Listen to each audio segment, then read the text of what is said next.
here with on this? Where's our cohort? Steve's been here. Steve was here when I came in. There's Sarah.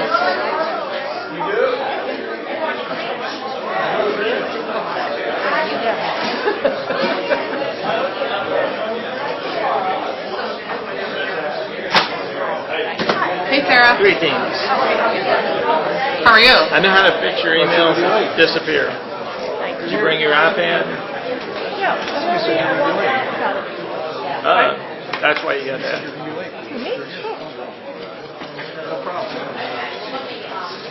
It's a setting. You change the setting, it'll change all the stuff. Need an agenda?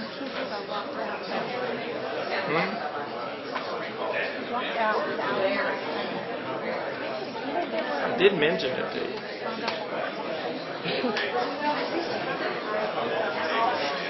You know, sleep's very important. But so is You know those commercials when you don't get any sleep, they screw up stuff. That's not morning though. Yeah.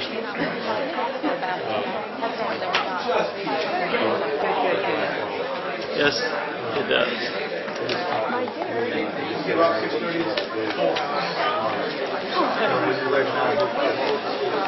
Ready? I'm good. Just have to have a quick break. Keep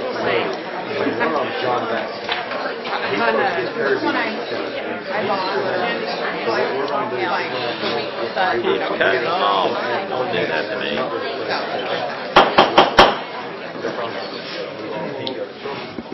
Can we bring the meeting to order?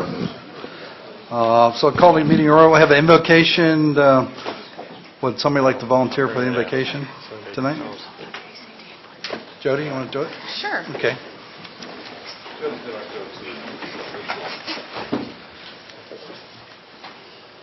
Heavenly Father, thank you for bringing everybody here together tonight. Thank you for Carolina Beach and our wonderful opportunity that we get to live here and work here. We just ask that for your hand of favor on all of our decisions tonight. We ask that you just guide us, our minds, and all the decisions we make. We just thank you again for being here. We love you. It's in your name we pray. Amen. Amen. Amen. Can we stand for the Pledge of Allegiance? I pledge allegiance to the flag of the United States of America and to the republic for which it stands, one nation, under God, indivisible, with liberty and justice for all.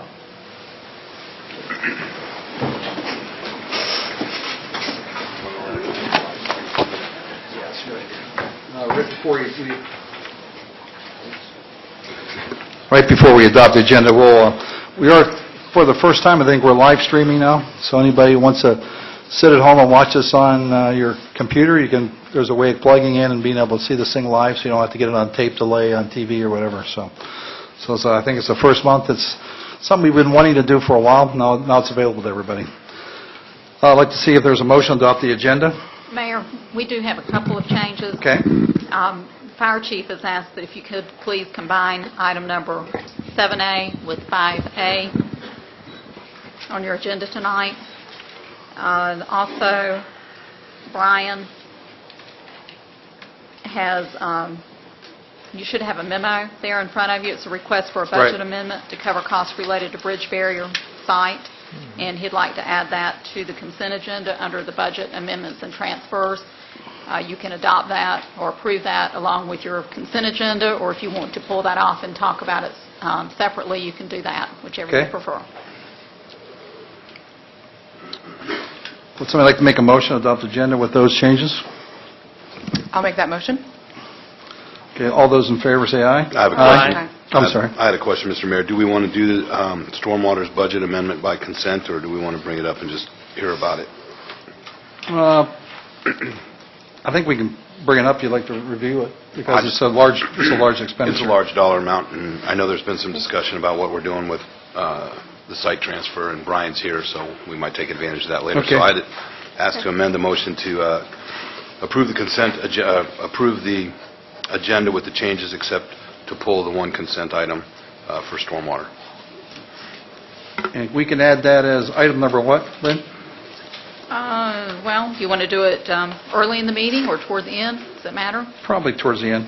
Okay, well, we can add that as a new business item. Okay, sounds good. Okay, make it a D. D, okay. Thank you, Brian. Thank you, Brian. We want to introduce some new employees in the fire department, so I want to have the chief come up here first. And Chief, do you want to recognize the new department employees first, and then go into your promotions? I think we'll do promotions first. Okay. That's okay. What I'll ask is if Captain Dean, Captain Matson, Lieutenant Bernard come up. Just to kind of give you a background there of what happened at the fire department at all times and what we're doing tonight, you approved 2 positions in our budget that allowed us to extend the 24-hour shifts, and in the process of doing that, we had to create a 3rd shift. And creating that 3rd shift, it created a captain's promotion. Captain Thing was one of our lieutenants at the fire department, so he's currently one of our paid members. We did a promotional process. He got promoted from lieutenant to captain, so he's in charge of a shift now. Great.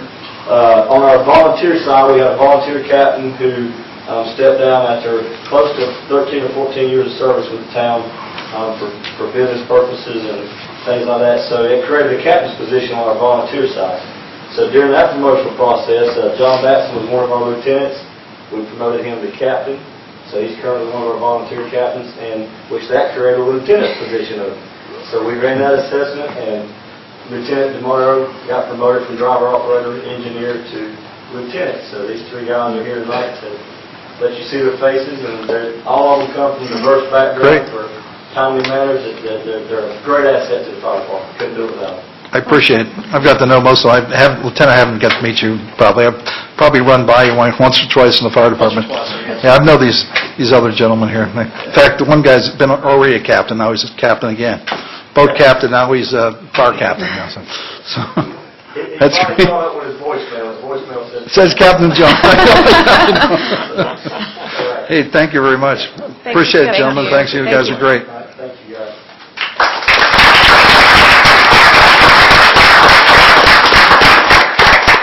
Appreciate you changing around the agenda for us. The last part is, part of our hiring process, we had to hire. I got a couple of guys, unfortunately, they may walk in last minute. That's right. I've got 3 guys that are at what's called a rapid intervention team training at the college for a week. And they've been there all day. They're struggling to get here tonight, so they may not know why they're going to get here. But basically, the rapid intervention team trains them to go in and get firefighters out of buildings when things go wrong for us. So we're trained to go in and save civilians, but what happens when something goes wrong with us? So we got those guys there going through a week-long training on how to go in and rescue our own guys. So that's Well, if they come in later, we'll introduce them. How's that? Okay. What we've done was we had 2 part-time positions. When we created the 2 new positions, we took our 2 part-timers and promoted them to full-time employees. Eric today was one of our part-timers, and now he's a full-timer. And if Honors comes in, Honors and Balls are other full-time now. And then that opened up 2 part-time positions. So the 2 other guys that's trying to get here, one of them won't make it, the other one's trying to get here, but those 2 guys actually wound up in Josh Canfield and Brad Wilder. So a lot of moves and shakes in the fire department over the last month or 2. And, of course, tonight we got a couple other presentations. So we just wanted to, I know tonight looks like it's the fire department show. That's good. We are proud of That's what's good. going on in the fire department right now. There's just so many moves, and it's great. It's growth is what it is. I agree. It's a lot of growth. So thank you guys for your support. Appreciate it. Thank you. Thank you.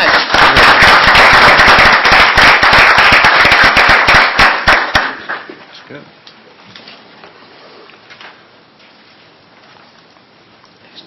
Okay. Do you want to do old business? We want to have a Gil? Gil. Okay, I'm sorry. Good. Sounds great. I'm sorry. I missed that in recognition of We employees. just didn't see Gil, so.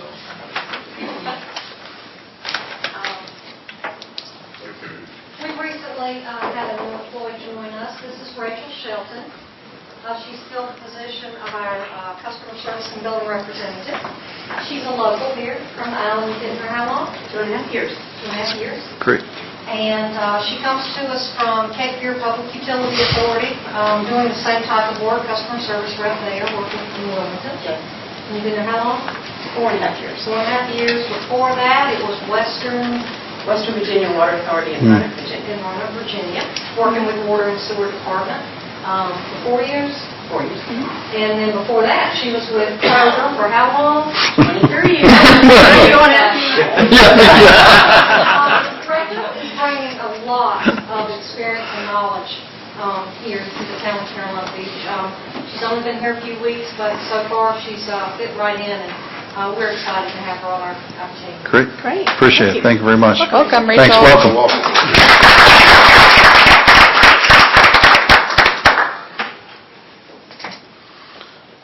Okay, move on to old business. Updating the water and sewer project. Gil's not here. Do you want to do that, Ed? Yes, sir. Yeah.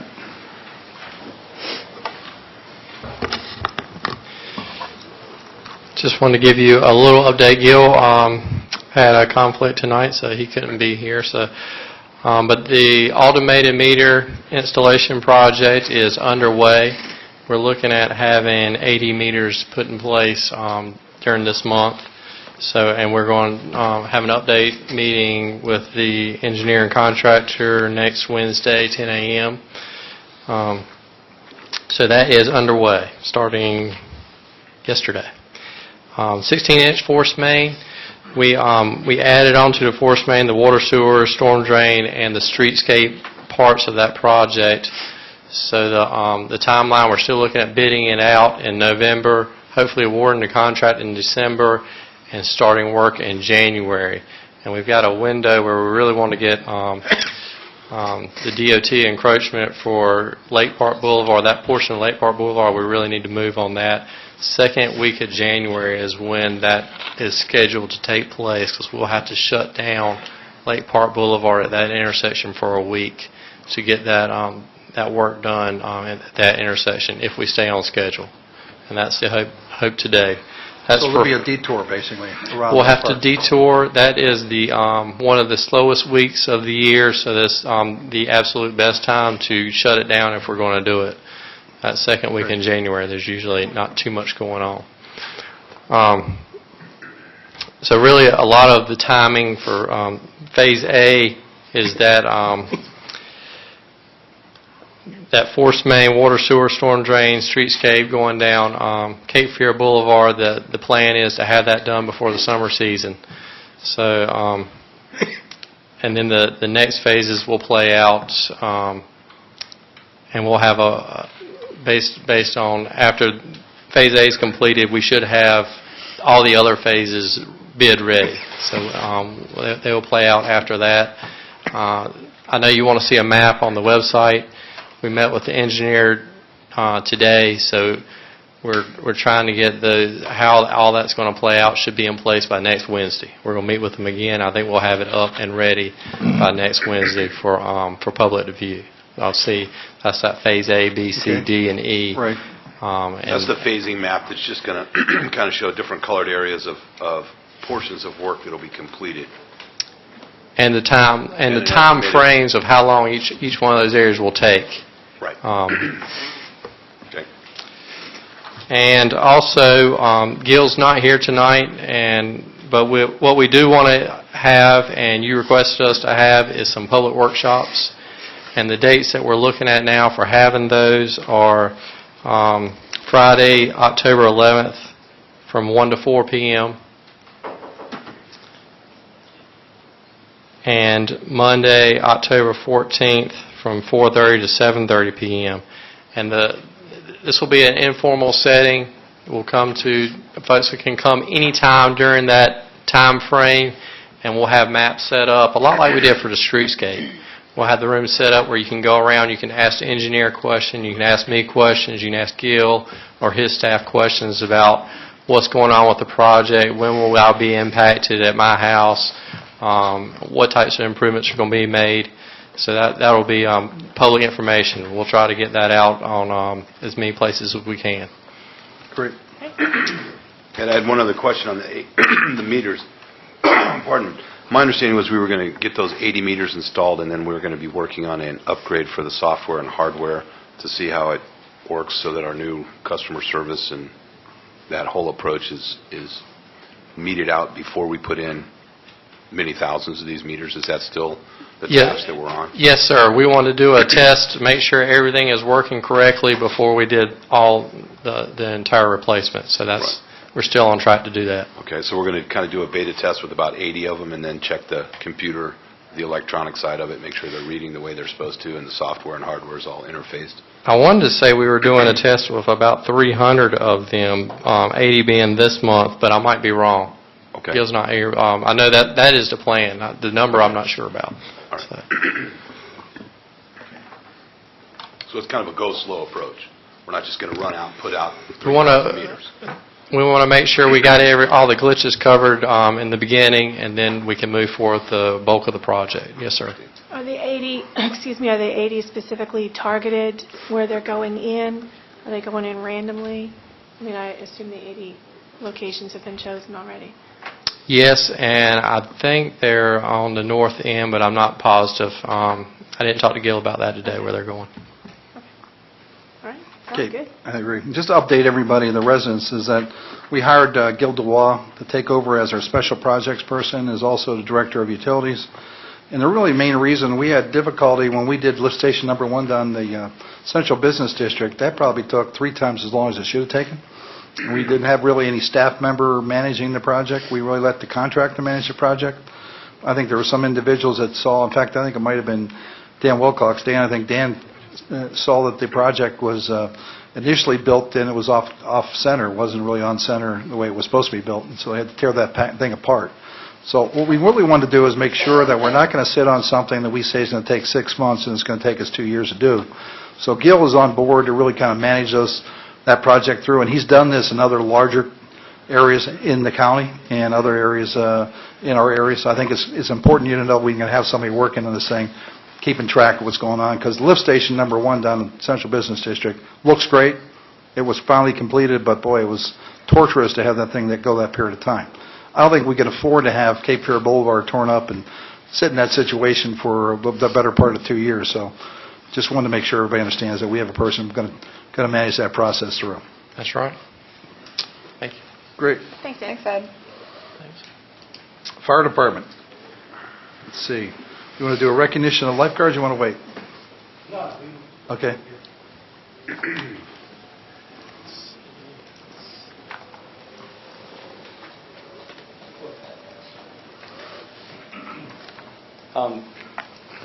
Mayor, Council, appreciate it, again, the opportunity to kind of brag about the department. So this year, in January, we took over the lifeguard program. It was a welcome takeover. I think the lifeguards saw some good positive things this year. Ed, can we dim the lights just a little bit? Sure. Thank you. So what we done was put together just a short PowerPoint. Unfortunately, the season ended. Guards are going back to school. I could have got 3 or 4 here, but it wasn't the cluster we wanted. So what we decided to do is put together a PowerPoint. I hope we did anyway. Of what we did. This was our 2013 lifeguard staff. We had roughly 42 guards this year. You can go ahead and turn the slide. And what I want to do is give you guys just some stats, and those are pretty early. We're still weeding through some of the numbers because the season just ended Monday for us. So 0 drownings, which we're very proud. I know we don't have 100% control over that.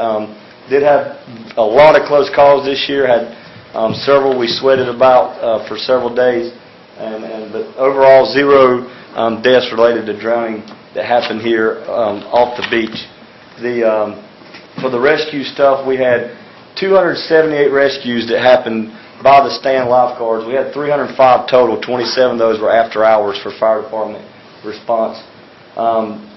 RIP related, out of those 305, around 145, 150 is going to be RIP related with RIP currents. We had a total of 7 boat rescues this season. 3 was done by lifeguard, 4 by fire. 160 medical calls just on the beach strand, and out of those 160, we had 18 that we physically transported off the beach for medical emergency. So that's kind of a snapshot of the season.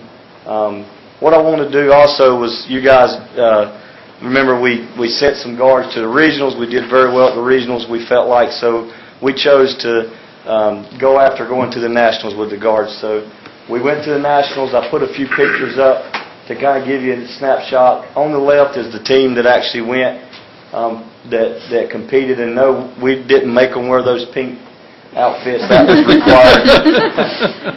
The actual stuff there. So these are just different events we competed in. All these action shots are actually our guards competing. The very last slide kind of is a summary of what we've done. Overall, we finished 5th in small beach category. That's 100 or less guards, and that's pretty impressive. Out of all those guards, we had roughly around, I can't remember exactly how many beaches we competed against off the top of my head, but a good large number. We had one of our lifeguards finish 2nd in the women's 2K, which was every beach there competing. So she finished 2nd place in the open beach run. We had one of our individual men that finished 5th in the beach flags in the whole nation. 6th place overall for the women's beach flags, and then 11th place in the men's open swim. And that some of those numbers you may say, well, 11th, why are you proud of that? But we had several guys competing there. We didn't, but that was there. There was one guy that was an Australian Olympic swimmer that was competing for the beach he was working at. Because some of these guards come over and work at our beaches in the summer, and then they go back over to other beaches in the winter. And it's a career for them, even though it's a part-time type gig. So, and these beaches pick the best of the best to bring to these comps.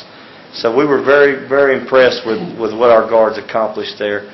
We had a very successful season.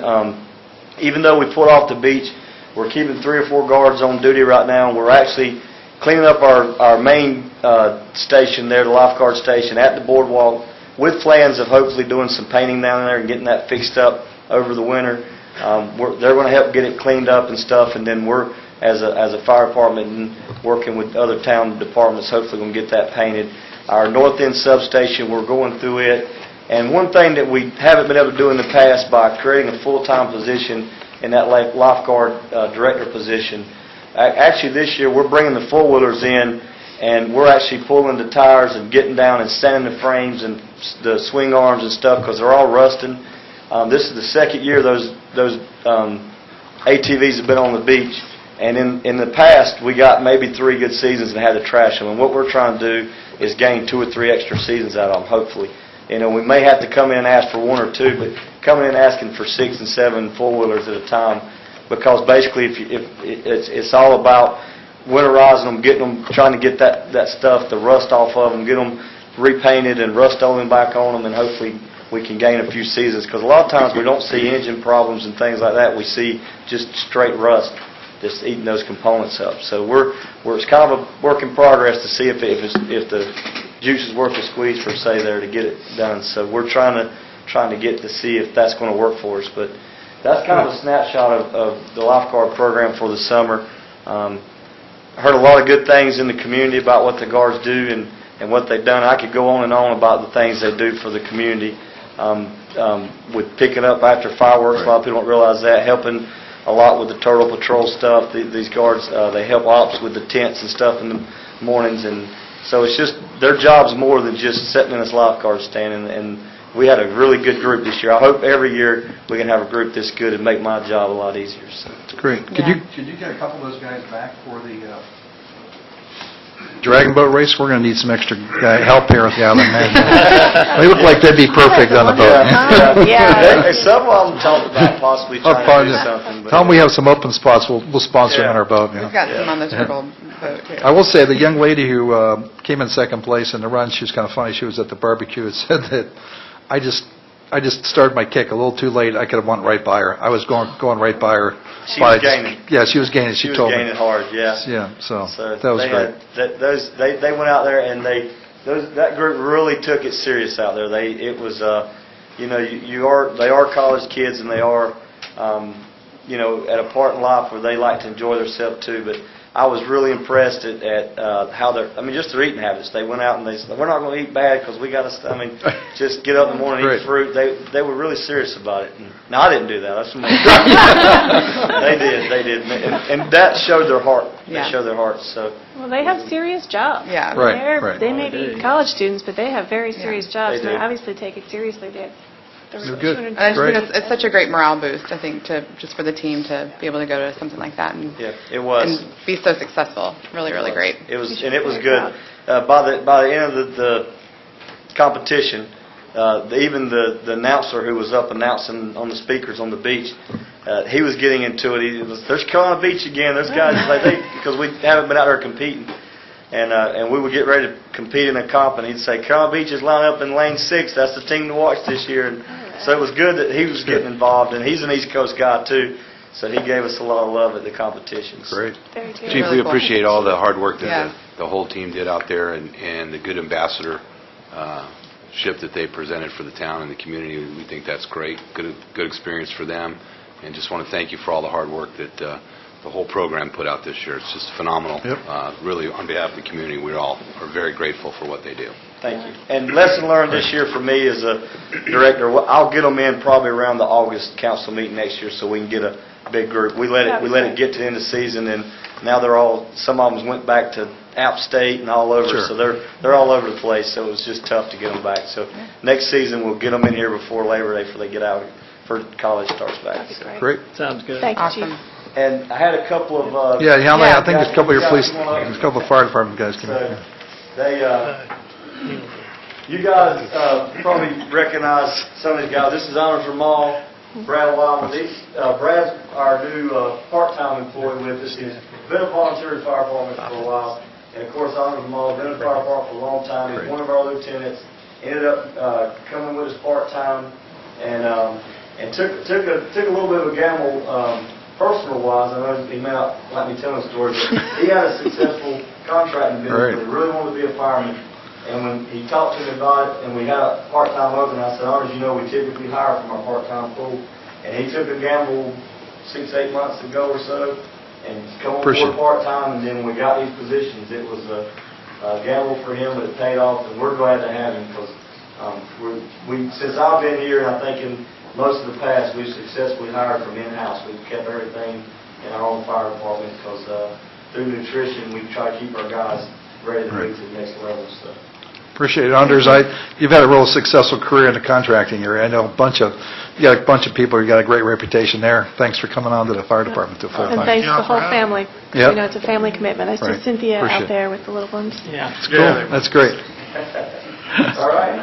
Thanks. Thank you. Welcome. Thanks. Looking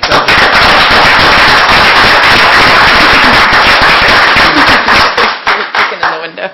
I think I had the next presentation. Yeah, you got the next one. Talk to the fire equipment. Yeah.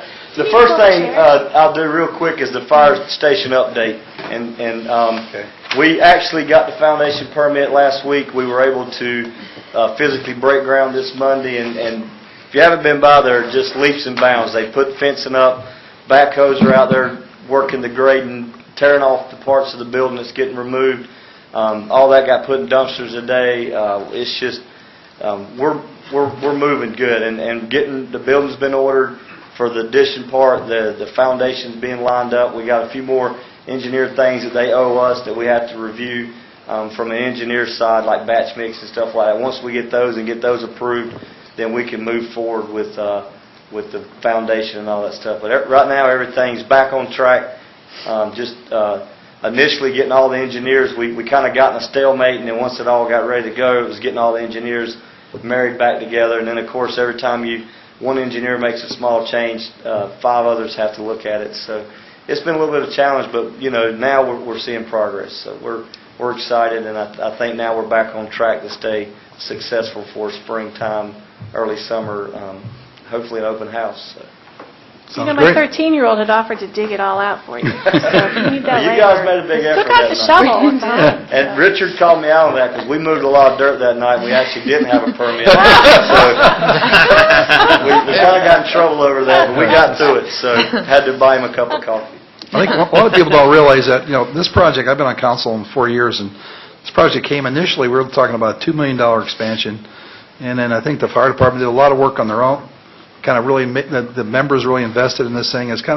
We've reshaped this thing over a period of time, and really, to the benefit of the community, I think it came out closer to $1 million than it was to $2 million, and I think that's been a big benefit to us, and it's a lot of the hard work of the fire department themselves. If you go inside there, almost everything they do inside, they do themselves. I really appreciate all that.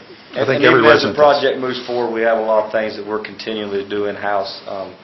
And with the support of town, we got operations going on right now there that's involving town stuff that we're saving money with, either whether it's using a backhoe from operations or Great. whatever. So we've incorporated as much cost savings as possible. So, Appreciate it. yeah. Awesome. And one last thing, just can I do the lights one more time, Ed, and then I'll quit with mine. You guys, come to you back last late winter, early spring, and we had a need of responding out on the north end and then responding in high water situations. And I actually did this actual presentation. I'm not going to go all the way back through it line by line, but this was the vehicle we received off a federal grant. The vehicle was given to us for free. These were challenges we were faced with. This is actual vehicle fire on the north end. This right picture is actually when some of the campers come out that stay the weekend. And of course, when you got beach-type winds and stuff, if it got one camper, we would have a challenge. So we noted that challenge and tried to respond to it. The next challenge we had was high water. We saw that in Sandy.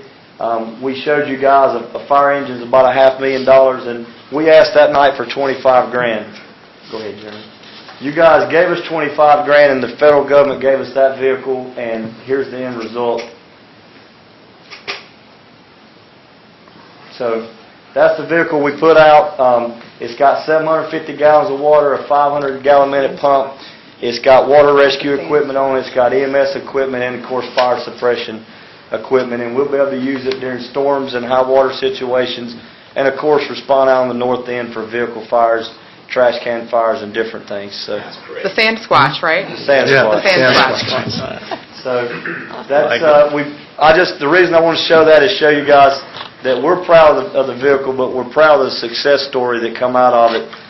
We do know of a fire department on a coastal community going more northern North Carolina, spent close to $500,000 for a beach response vehicle, and they did a custom fire truck with four-wheel drive, and it probably serves other needs for them too, but we were able to do it with roughly $25,000, and we appreciate that mid-year contribution, because I know we come in mid-year and ask for money. It's tough. So I wanted you guys to see the fruit of the labor that come out of that. So. Looks great. Cool. All right, thank you guys. Thanks, Thank Chief. you, Chief.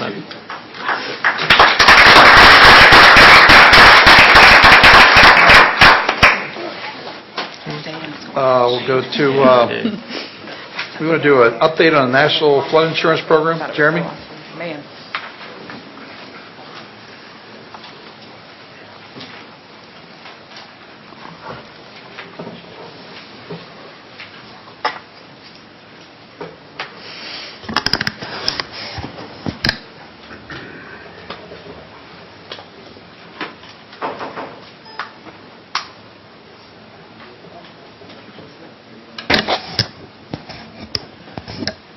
There we go. Got a new computer today.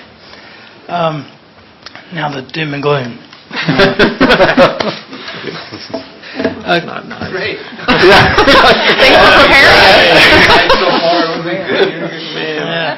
So Being on our parade. over the past few months, Them a lot. staff has been giving updates on the National Reform Act for flood insurance policies, and I was asked how does this specifically impact Carolina Beach?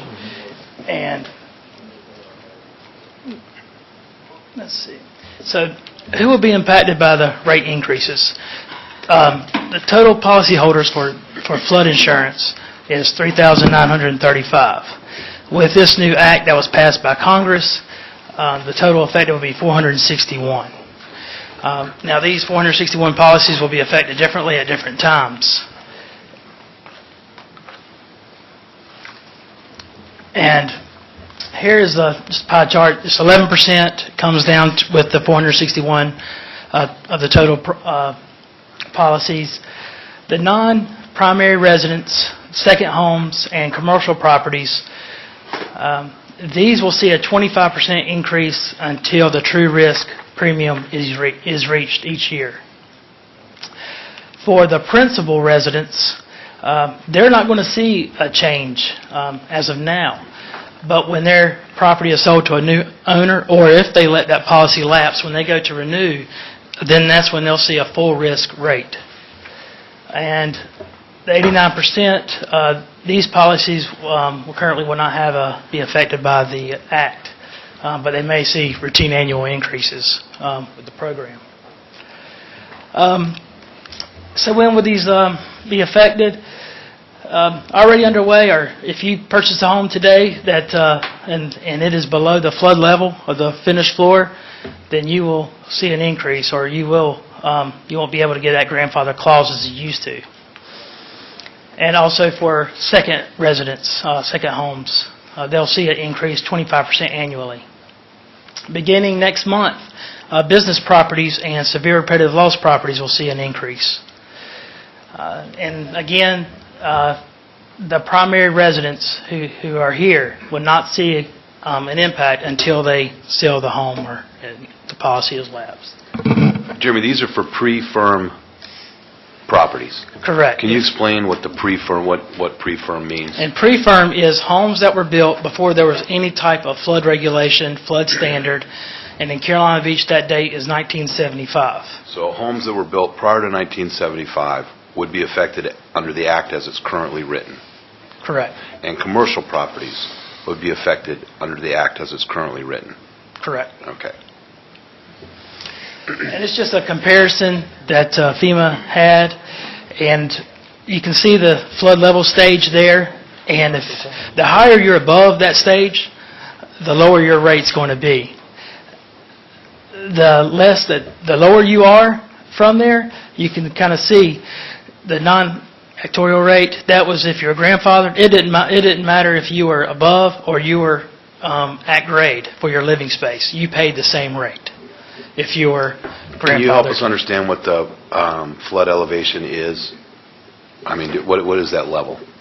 8 feet, 10 feet, 13 feet? It varies. In the oceanfront, it's 14. If you get back past the lake, it goes down to 12.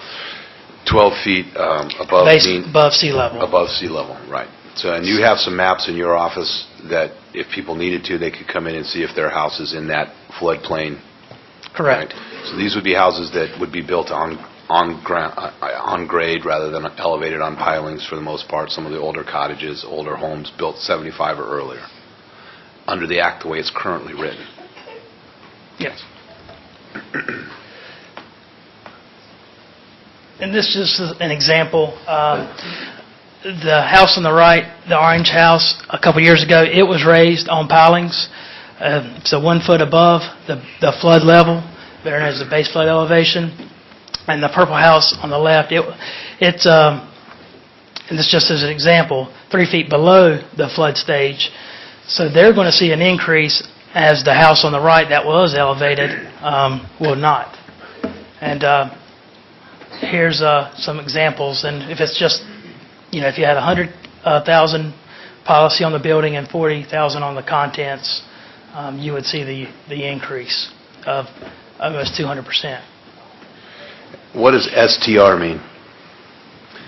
That is submit to rate. That FEMA doesn't. You would have to submit that directly to FEMA because you're. They won't quote you a rate because it's going to be so much higher. Yes, right. Correct. Just want to make sure we're communicating this. So the house, can you go back for a second, Jeremy, just to see that purple house on the left, they're 3 feet below, so they won't even be able to. So this is in a VE zone. So Okay. if so, the pre-firm rate was $2,472. Mm-hmm. So now their rate their effective rate now is $7,380 because they will lose the grandfather clause. If they were in the AE zone, they would not get a quote. Oh, okay, all right. I see. Yeah, so All right. They would have to. so they publish the rate for a V zone, but they do not for an A zone. But again, this is only as it's currently written. Correct. Okay. Because, I mean, there is that discussion that they're going to move to write it to include everybody. I mean, right now, it's just pre-firm, but buckle up, because there's the discussion that, legislation's looking like it could go past pre-firm. Correct. Well, what happens when you built the property to what you were told to, but now because there's a map change, now what happens to those properties?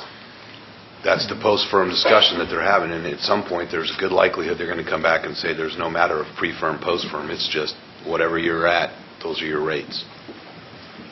So as of today, it may only affect 11% of the properties on Carolina Beach, but at some point, there's a likelihood it could affect every one of us. That is a good point. And just for property owners, what can be done, talk to your insurance agent before you make any improvements to your property, or what options maybe you can go through to lower your rate, higher deductibles. Consider some type of mitigation, remodeling, elevating the home, flood vents, maybe if you need to add flood vents or maybe use breakaway walls or remove any enclosures that you may have. One thing that the state and the town, FEMA has, they made available some grant monies for elevation of homes.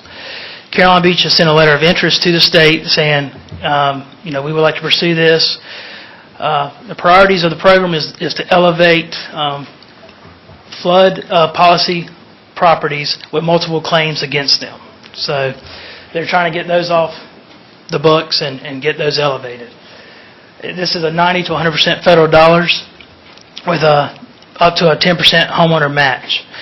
We've outreached to 30 residential properties that are well below the base flood elevation. We're receiving some interest and feedback from them now, and hopefully we can get some help for those homeowners. And FEMA, they're going to try to make this an annual, the money's available, so that maybe this will be an annual program that we can get interested homeowners some help on this. What would they do? Would they pay? Are you suggesting that the help would help pay the policy, or would make repairs or elevate the property? It would elevate the property to take them out of the risk of a flood. Correct. Right. And design an engineered foundation system and go up. So you, that's important for everyone to understand that you guys reached out on your own and came up with 30 residential properties. This is kind of staff initiated. I know. I'm so impressed. That's It's great. huge. Thanks, Jeremy. Yeah. We are really lucky to have the kind of talent staff because that does it. We're going to put this on our website along with the flood information data. And it's just, reach out to your representatives. If you go to our website, you can click on their name, and it will take you directly to their contact information.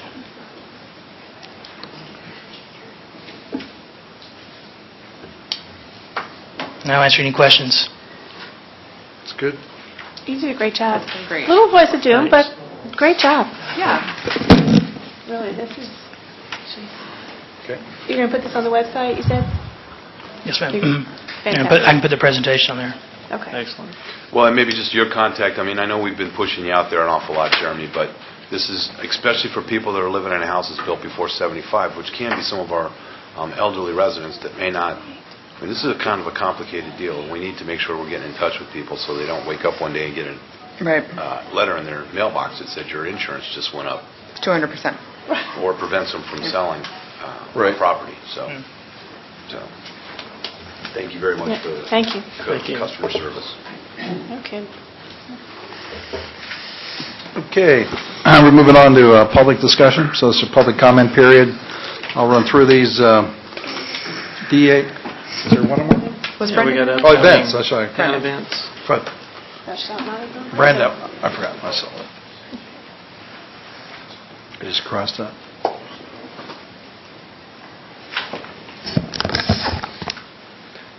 Town events. We have several events coming up in September and October, and we're starting to add this on the agenda so we get the word out about what's going on in the community in the coming months, and everybody knows who to contact now that Brenda is taking over the event coordination program. She's doing a fantastic job with it.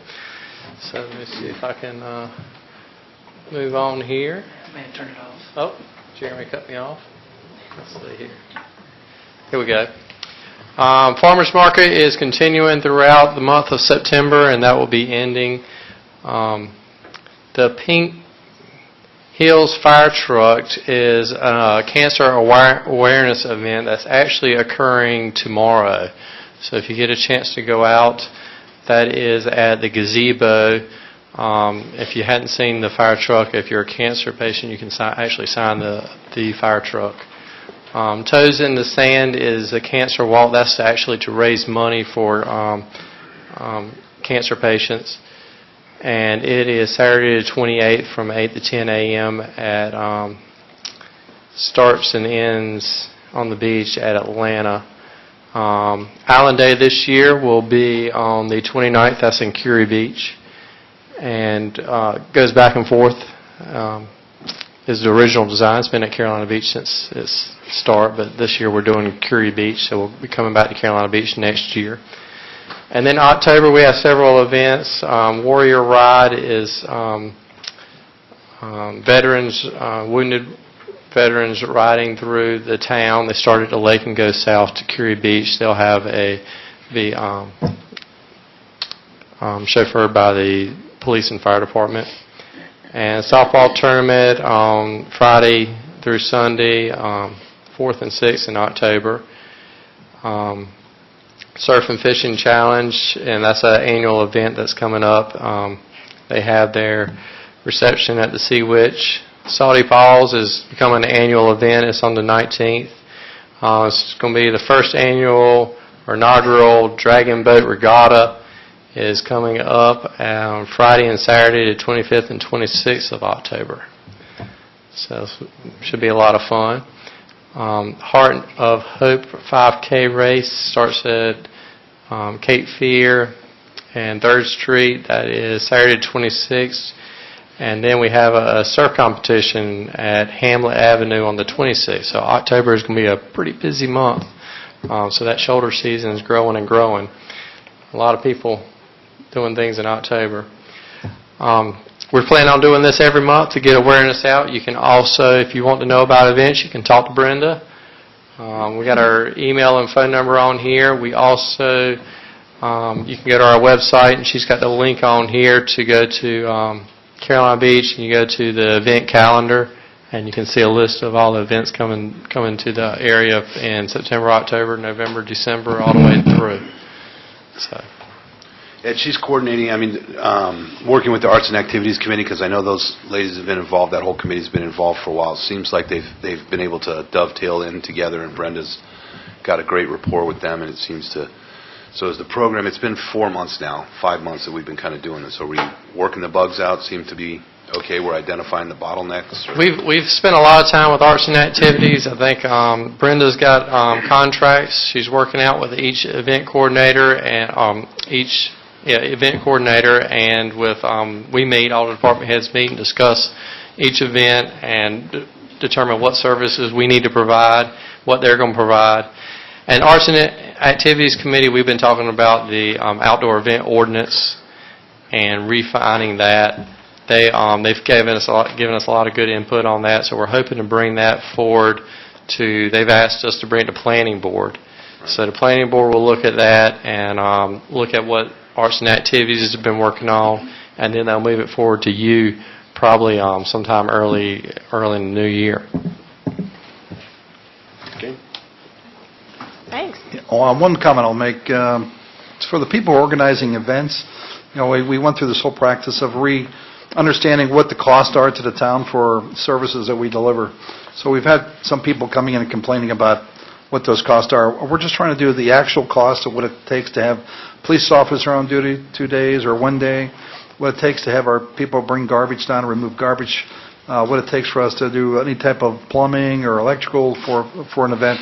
So, right now we're trying to get back to more of a realistic number to pay for the services when somebody decides to have an event in the town.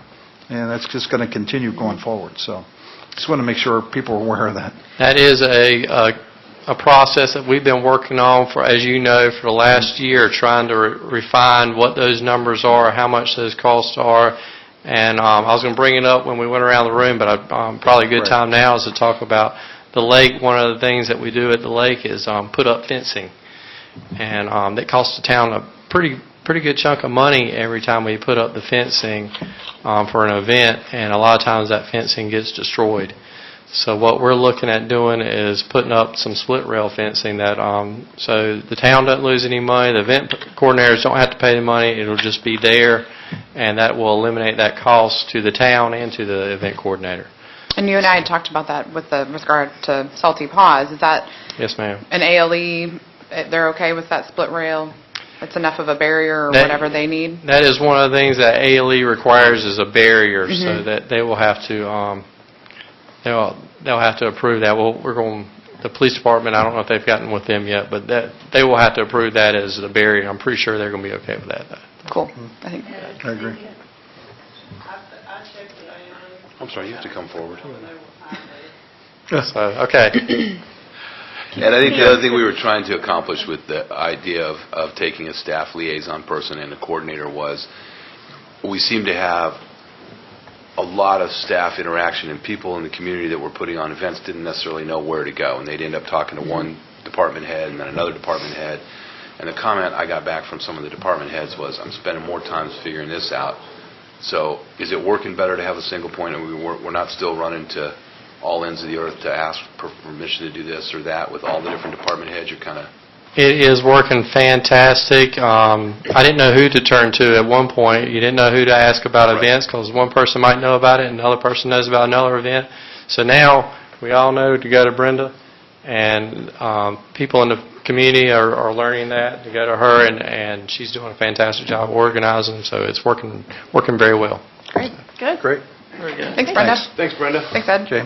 Yeah, thanks, Brenda. Great job. Okay, we'll go back to public comment. DA, you're the first one up. I have you here on the list. It's not because we're related with our last names, just you're first on the list. Where is that calendar? Thank you, Mayor.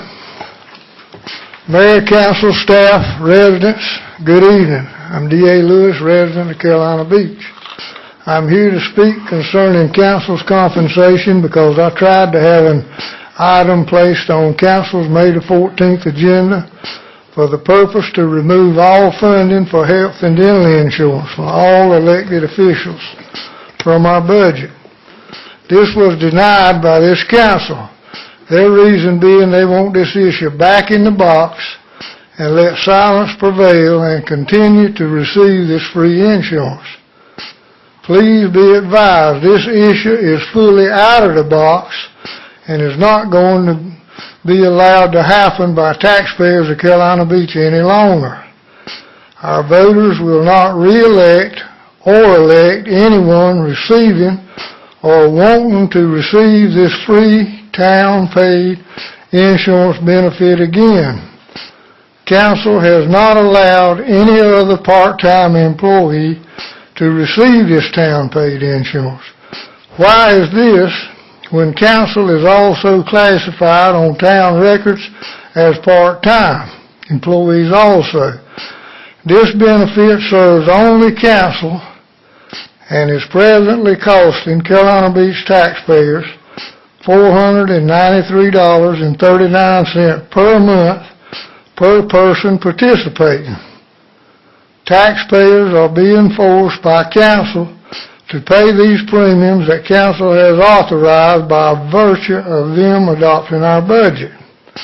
I had previously asked your mayor to place this issue on an agenda, and twice he refused, stating himself and council work hard and are deserving of this self-giving insurance. I beg to differ. We are a manager, council form of government, which means our manager, staff, and employees run the town's operation, and council's primary responsibility is attending meetings and making decisions. As information, had your mayor or any member of council placed this issue on an agenda to be heard by a majority of themselves, this council would have one of three options: vote in a public meeting to remove this insurance funding from our budget, vote to not remove this funding, or 3, vote to take no action. All three choices would give this crowd publicity they must not have wanted because this issue has not been placed on our town agenda for a vote. This council also votes themselves a $3,000 per year undocumented flat rate per person auto allowance supposedly for business in our small 3-mile long times 1.5 mile wide town. This is nonsense. This crowd could each drive to Raleigh and back once a week and not be able to justify this auto allowance. In addition, they also vote themselves an additional 50 cents per mile and a per diem for out-of-town trips. All of council's auto allowance should be on a documented per mile driven on town business in or out of town. Council needs to be accountable for all of the town's money that they're allowing themselves to spend, including their $3,000 per year undocumented flat rate car allowance. Council has been given the power by our legislature to vote themselves any compensation that a majority of them themselves desire, no matter if it is unreasonable or not. Council benefits have not been given to them by taxpayers of Carolina Beach, but are given to themselves by them keeping the funding in our budget. Carolina Beach elected officials are the only ones that are allowed by law to vote to adopt or reject our budget. How convenient. Also, no law exists that deems council has to allow themselves any compensation. And true public servants with the best interests of Carolina Beach taxpayers in mind would serve our town very close to this concept or not seek office or re-election. Elected office is meant to be a serving office, not a self-serving office. In our upcoming November election, three incumbents are seeking re-election and will be put to the test that they have pleased voters. Have they pleased you, our residents, by voting themselves free health and dental insurance and a $3,000 per year undocumented auto allowance paid for by your tax dollars? I don't think so. Council is fully aware there is public concern about issues and still will not vote to stop their funding. No one on council has contacted our finance director seeking to cancel or change their individual selection from taxpayers paying to a self-funded insurance.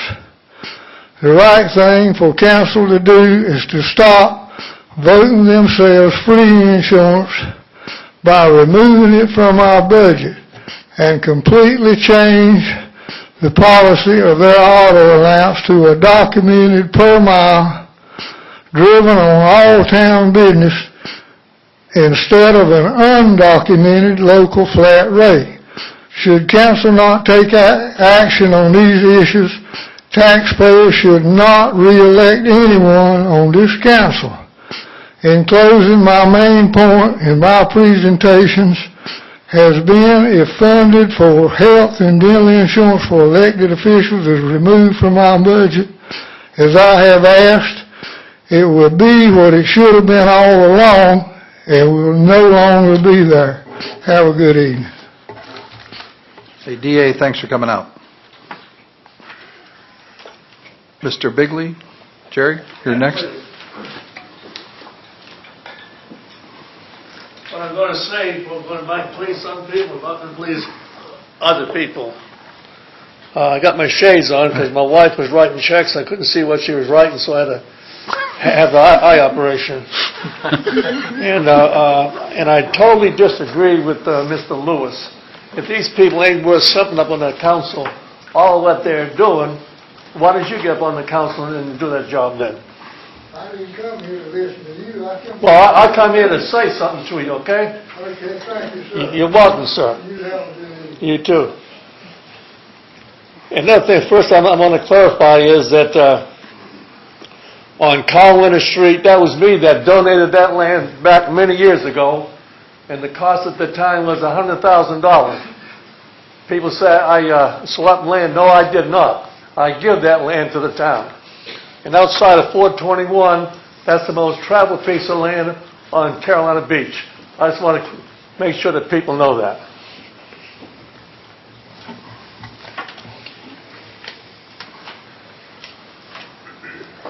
Also, my father told me when I was a kid, it's not broken, don't fix it. And I think the town council is doing a damn good job. And we need to keep up there who is up there. And also, my father said that you vote for the most qualified person. And even if your best friend is not the most qualified, you should not vote for him. You should vote for the most qualified person. And around here, I'm just tired of hearing all people complain about this and complain about that. You know, hatred will bring you hell. Love will bring you heaven. And I noticed, too, that we've had the best financial statement that we've had in years. And also the work of the council that they brought down the tax rate also for the town of Carolina Beach. These things go unknown, but I check them pretty close. And also the Boardwalk has been mentioned in the Star News and other out-of-town papers as one of the best boardwalks on the East Coast. And you don't get that from doing nothing. You get it from people doing hard work. And also the hotel is coming too. And I can't vote for anyone who can't run their own business right and expect to run the town right.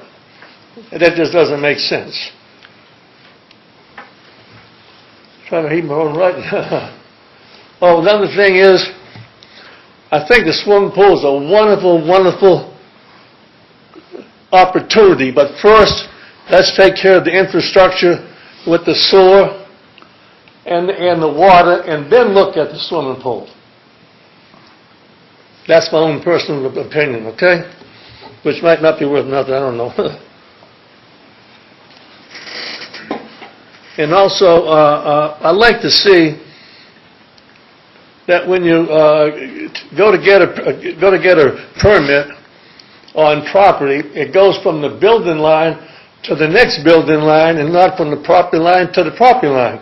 Because someone could have 5 buildings on a piece of property and couldn't do nothing with them to build something up in front of the other line because of the current regulation, which I think is for the birds. And also I'd like to see, I own there 2 at 304 and 306 North Lake Park Boulevard. One is in the business zone and one is in the highway business. They're right next to each other. Something along the line in previous councils wasn't thinking too good. So I'd like to see that changed from 306 all the way up across to 505 North Lake Park Boulevard, and also including the last resort. And I'm so glad we got the 4-lane back. That diet thing was the worst darn thing that's ever happened since I've been on Carolina Beach.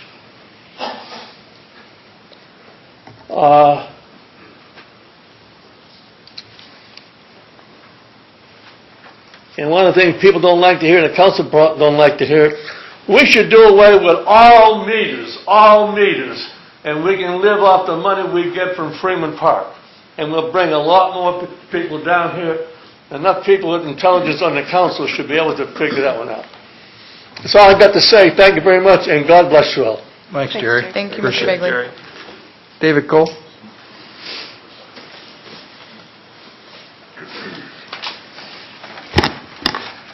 I'm David Cole. I own Hurricane Alleys down at the Boardwalk. I was wanting to find out, I'd been talking to Ed about the carnival that comes in the summer. I don't want to knock the carnival, but I was wanting to see about how to bring it back where they could come next year and I guess bring it back under the CUP where the other businesses can take a look at the plan that they're going to, where they're going to set the rides and how they're going to do business next year. And Ed told me I should just probably come to town council, which I hate getting in front of everybody and talking. Really hate it. But I guess I tried to work with them this year, and it's been told, I guess for the last 2 years, that I think they've been coming for 5 years. But up until 2 years ago, they, I guess, got kind of comfortable, and they didn't have to bring a plan, and they just kind of set things up. But now, there's a couple new businesses that are down there, and I'm one of them. There's a couple more. And I just think that we would have a better shot if we could get in touch with, I can't remember his name, The owner, the Robbie? owner, Sure. Robbie. And maybe if he can submit a plan of the property and where the rides are going, because he knows what he's going to bring back. And if he wants to do it again like he did this year, it's really hurting.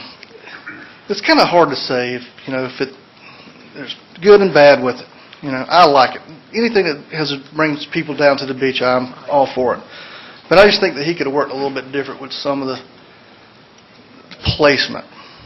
And I tried to ask him one day, and he said that he had been doing it 40 years, and he pretty much was God when it come to the rides. Sure. So I didn't want to argue with him, but I just look at things a little bit different. If with the way you're setting things up, and if with the streetscape and everything that's going on, if you turn down Cape Fear Boulevard, it's just, I just want to see it a little bit different.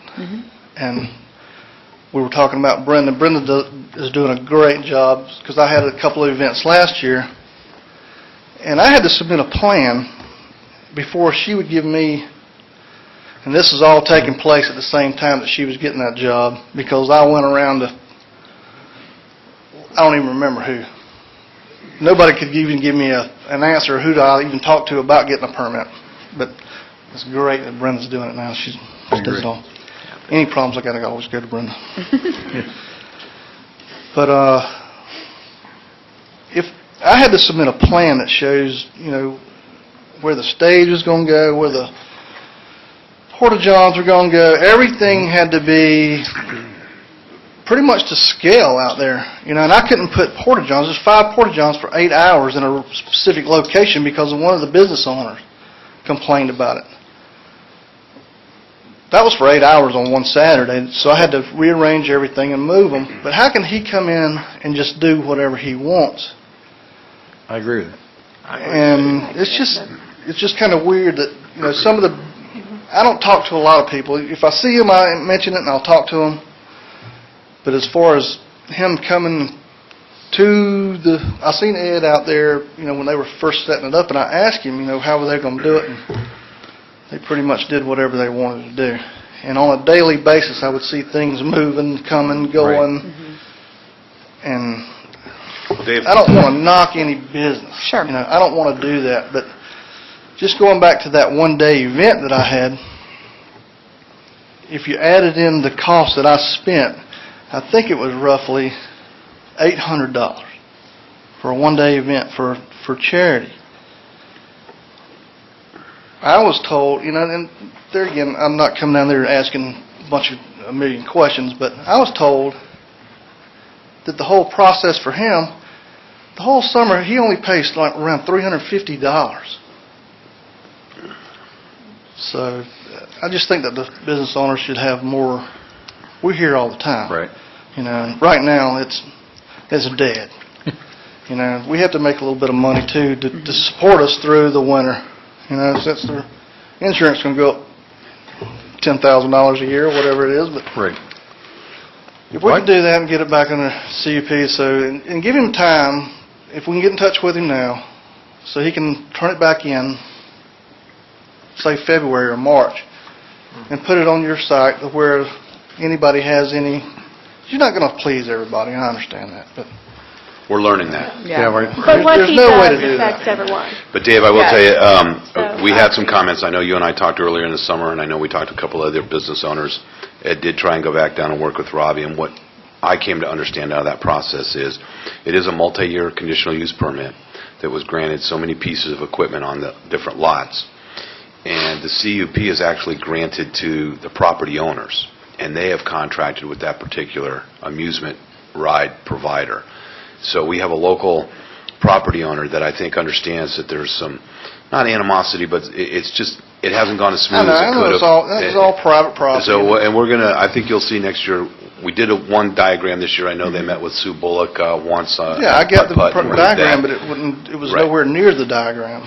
So I think we're going to continue to fine-tune that and and look at it. And I think Robbie will, he's more like you. He doesn't like coming in front of council No, and speaking I all don't that. like So it, it's- And normally I wouldn't have come either if he would have just made one phone call, and just like he sees me 10 times a day. But he didn't do it, and I felt like it hurt my business. And there's no way to know exactly how, or but I can tell you that it's down greatly from last year. So there's a lot of We've had actually a lot of complaints. Not from, a lot of business owners had the same thing. You're not We going had to a food please truck. Marriott. Yeah, great. But we had a food trucks came in there basically where they're serving food and they're just blocking other business. They just, these huge blocks. Yeah, I could, like on July 4th, Right. I'm leaving town, and I see that all of a sudden he's got a new lemonade stand. Lemonade stands. Right They in start front putting of those up. Right. the other lemonade, or Right.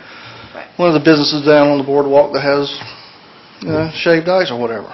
Right. So, Yeah, it seemed to go on, everything I've had a lot of business owners, and as you're trying to control it, it's almost got worse. And so we need to really come back. And we asked him to come early last year, and he didn't come at all, till late.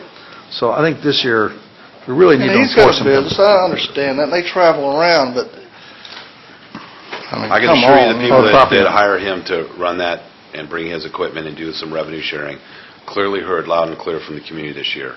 I know they have because we've spoken to them, and I think you're going to see some changes. We'll see if we can't get him here early. Well, I don't want to be the town's wet blanket or nothing. But You're not. You're not. You're not. No, I just, You're not the Jeremy covered that earlier with the whole flood.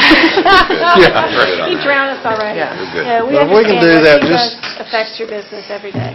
so if somebody could just, spend some time, let the people come down here and, Right. don't want to nitpick it too much, but Right. I think if he would have moved one thing here and there, that Right. would have just pleased everybody. David, it speaks a lot that you came to say something. So I appreciate that. Thanks. Well, I appreciate y'all listening to me. Absolutely. I hope everybody Good has a night. good night. Thanks, David.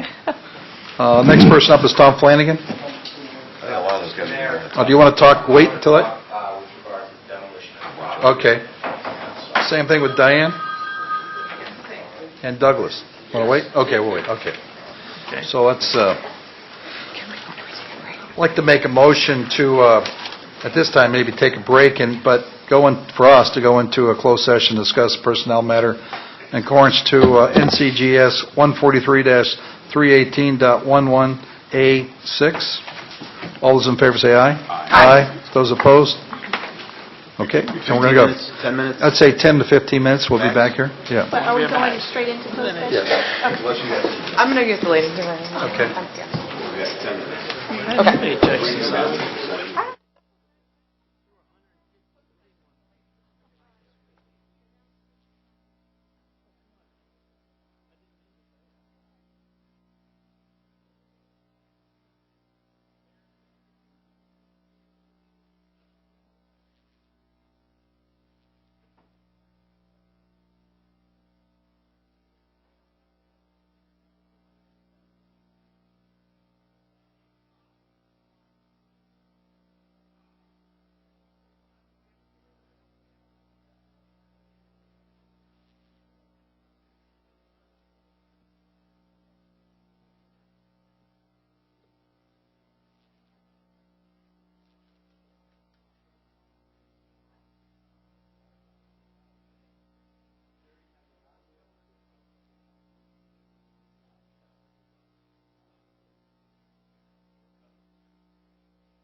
I know.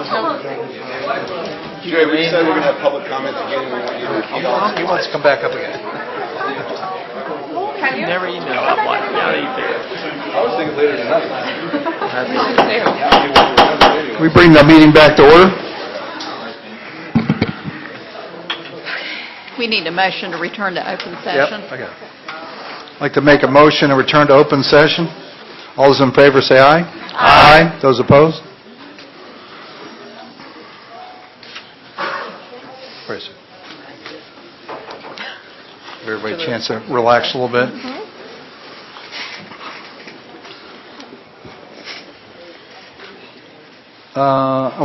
We had a closed session discussion on personnel, and somebody would like to make a motion on the discussion there. Yes, Your Honor. I would like to make a motion for council to make an offer of contract with Michael Cramer to be the new town manager according to the terms and conditions that were contained in a letter that were sent to Mr. Cramer by the interim manager, which council believes Mr. Cramer will accept. Further, my motion would contain direction for Mr. Parvin to send that offer of contract to Mr. Cramer immediately if he can be reached tonight. Any discussion on the motion? I'd like to make a couple comments. Mr. Cramer, we've talked to Mr. Cramer over the last 3 or 4 months, so we've known the gentleman a number of times. He has a master's degree in public affairs from the University of North Carolina at Greensboro. Michael spent a number of years, it looks like 15-plus years, in a career at the city of Greensboro, where he really spent a lot of time in various type of roles where he had information. He really done a lot of experience in finance, human resource, project construction management, and public works activities.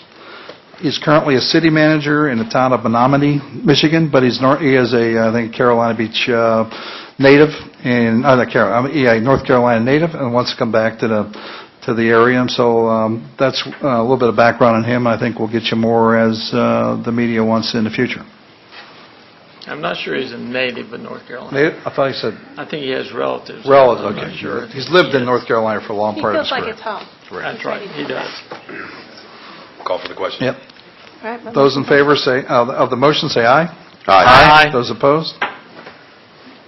Mr. Parvin, if you can try to track down Mr. Cramer. Will do. Thank you. What we'd like to do is maybe try and get an answer back tonight. He gets the offer in his contract, he might have a chance to sign it, send it back. Mr. Bigley, you wanted to make one more comment back, and we'll open up one more part for public comment if you want to make it. If you don't mind. If it's brief. Thank you. Since Ed left the room is good, I just want to say how good a job that Ed Parvin's doing. If you can't get along with him, you can't get along with nobody. That is for sure. And I also like to commend Jody Smith for her excellent work she's done on the board, but especially all the time she spends over at the school with all the children. She is really loved over there, and I hope she stays in the position she's in now. Thank you, Mr. Great, Bigley. thanks. Thank you. I've also got a lot of good comments on Officer Henderson. Oh, my gosh. It's just like... And the whole police force, especially the first couple of weeks of school, it gets a little dicey over there sometimes with everybody trying to figure out the drop-off and the pickup. And Officer Henderson is just, we've raved about him, but there were a lot of extra, and there are still, but there were a lot of extra police on hand, which was very, very helpful.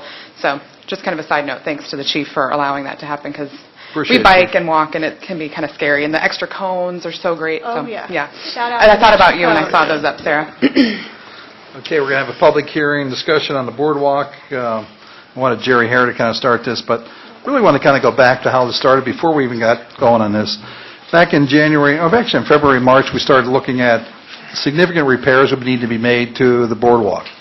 So in order to reduce the liability to the town, significant liability, I think Richard probably can agree to this, we need to really take a look at replacing all the railings all throughout that area, most likely. We're going to look at replacing some of the pilings. We're going to replace some of the planks themselves.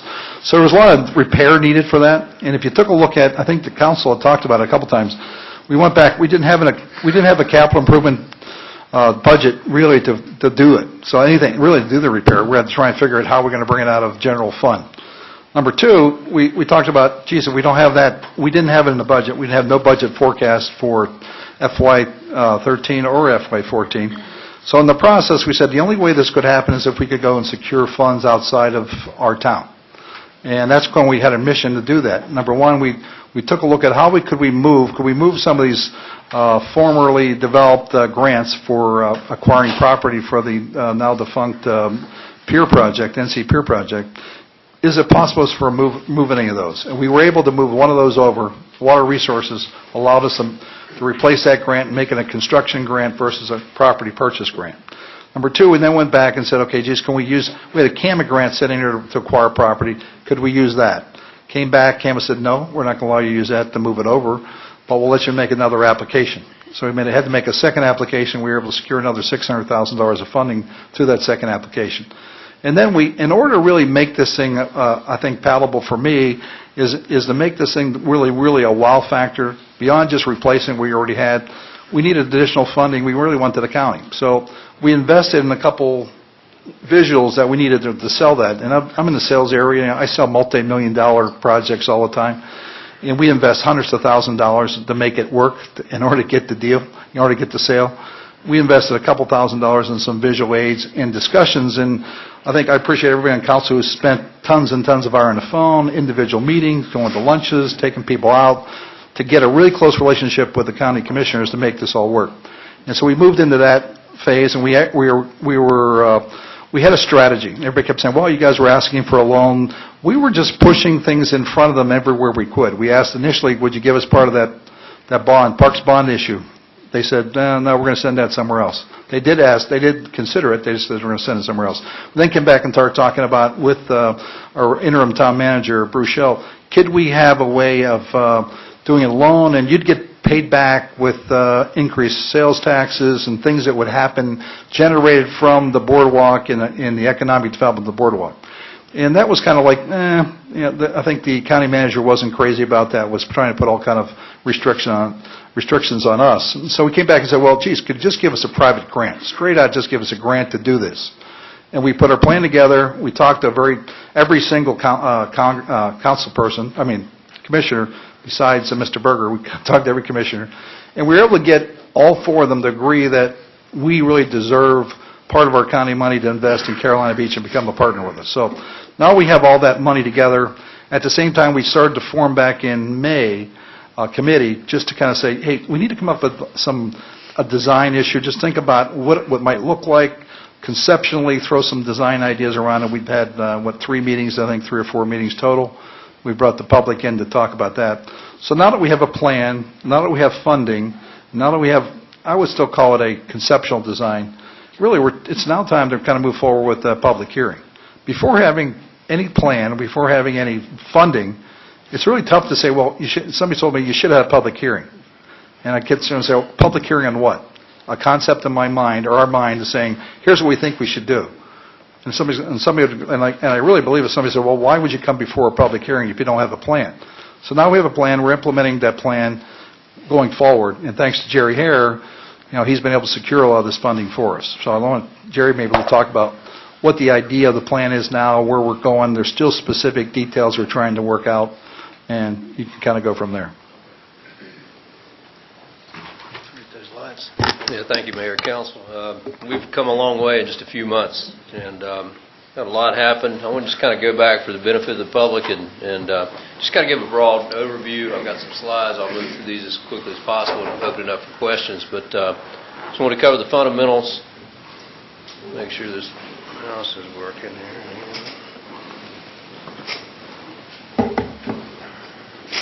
Okay. The whole idea here with the Boardwalk project is really the existing boardwalk, as the mayor said, is in need of renovation or replacement. The plan is to replace a 750-foot structure with a new 16-foot wide boardwalk and all new 10-foot wide public beach accesses, with the idea that what's there now, it really is too narrow. The boardwalk structure, it's hard for a couple of people to pass each other with coolers and beach equipment and that sort of thing. And the accesses are narrow as well, 5.5, 6 feet wide. They're not handicap friendly. So the other part of the project would be to extend 875 feet north to Pelican Lane. The overall goal is to provide citizens and visitors with safer, more attractive boardwalk and much improved public beach access with a variety of amenities.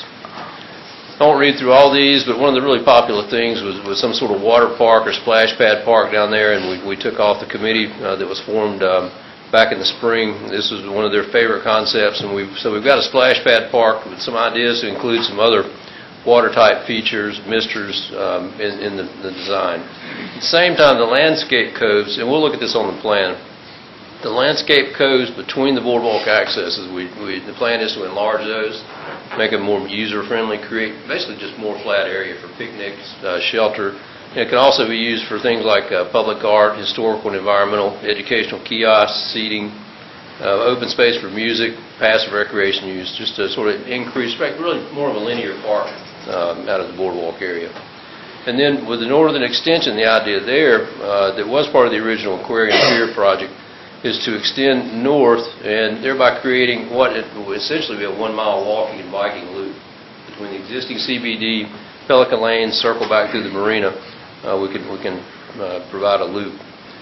Project funding that the mayor spoke about, we have, and I've got a timeline here. We secured $603,000 through CAMA that was formerly money awarded to the Aquarium Pier project.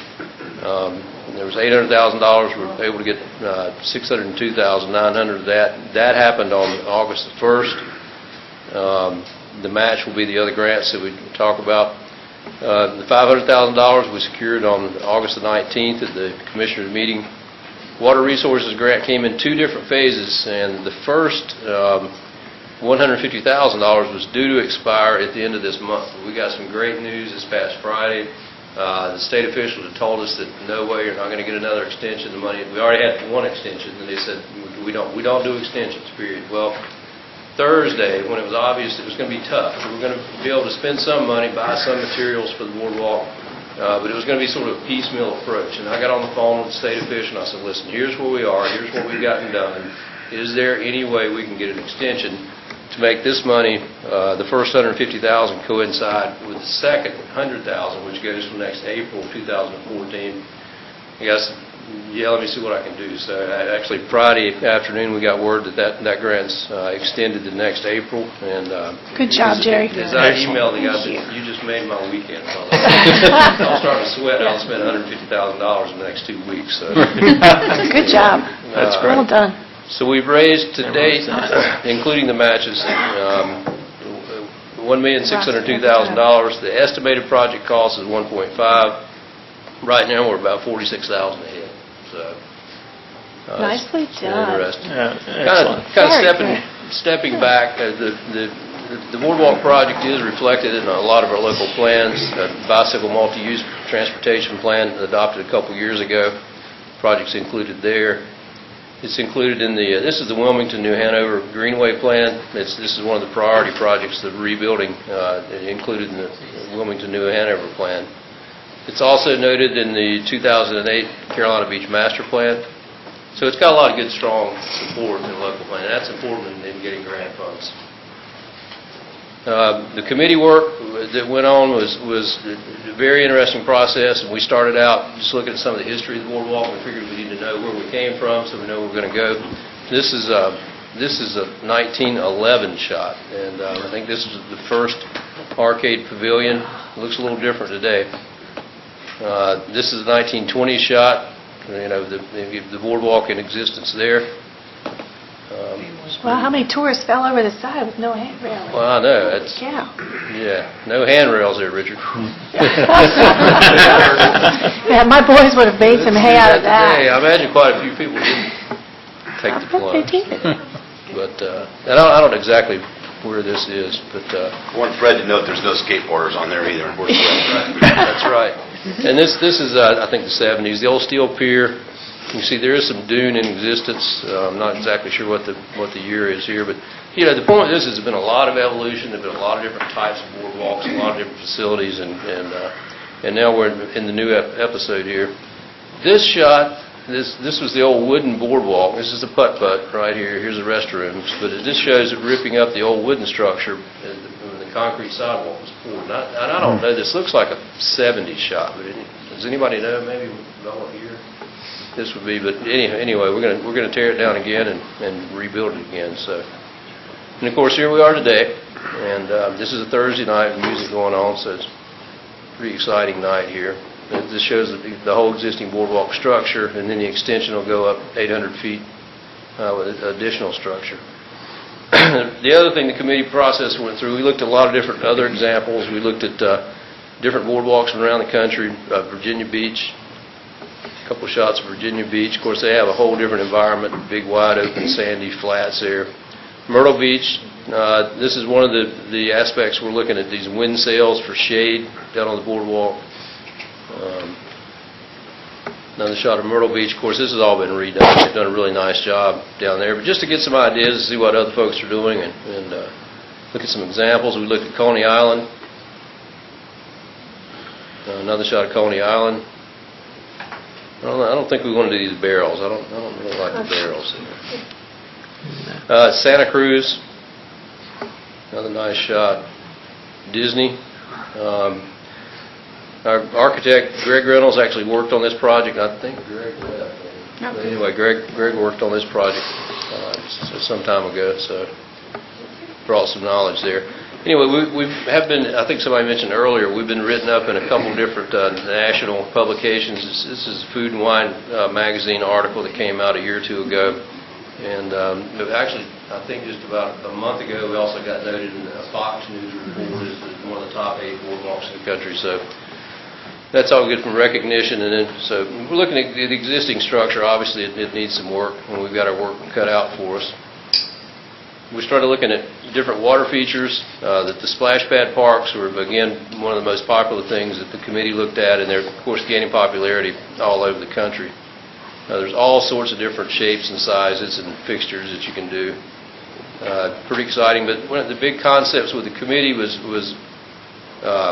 ways to keep cool, shade, things for the kids to do, and things for the parents to do. So to have a blend to get folks and keep folks down on the boardwalk, and there's nothing like being able to cool off in the summertime. And looking at some other things like some toy playground fixtures for the kids, the train. These are the trellises that we'll see on the plan in a few minutes, but the idea that's going to be some additional potential shade, whether that be vegetation or some additional wind sails over the top of these trellises. I think 3 different locations on the plan. Some additional gazebos for shade, and possibly for also some music events, cultural events, things like that. And this is Curie. This is a 9 or 10 foot wide access, and you can see the difference compared to what we have. Nice handrail. It's a lot more accessible. 2 or 3 people can use the thing at one time. It's a beach shot. Some of the other features that we talked about, looking at these reversible top or seat back benches, like I call them boat seats, where you can flip the seat back and you can look at the ocean for a while, and then you can people watch for a while on the boardwalk. Same way with the swings. We've got these incorporated on the structure in these bump out areas. Another shot there.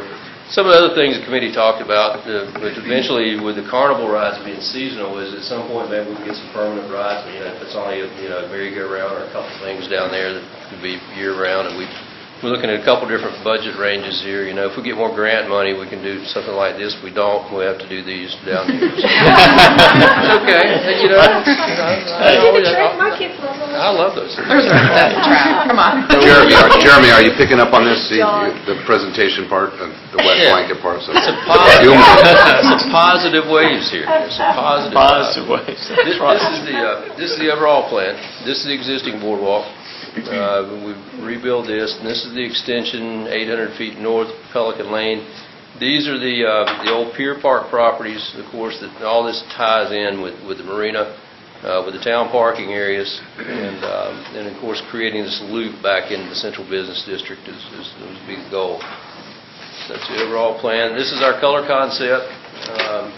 Again, going to a 16-foot wide structure, 10-foot accesses. These are the wind sails that would be at the access shades, some of the trellises, again enlarging the coves for more seating and different activity areas, the gazebos.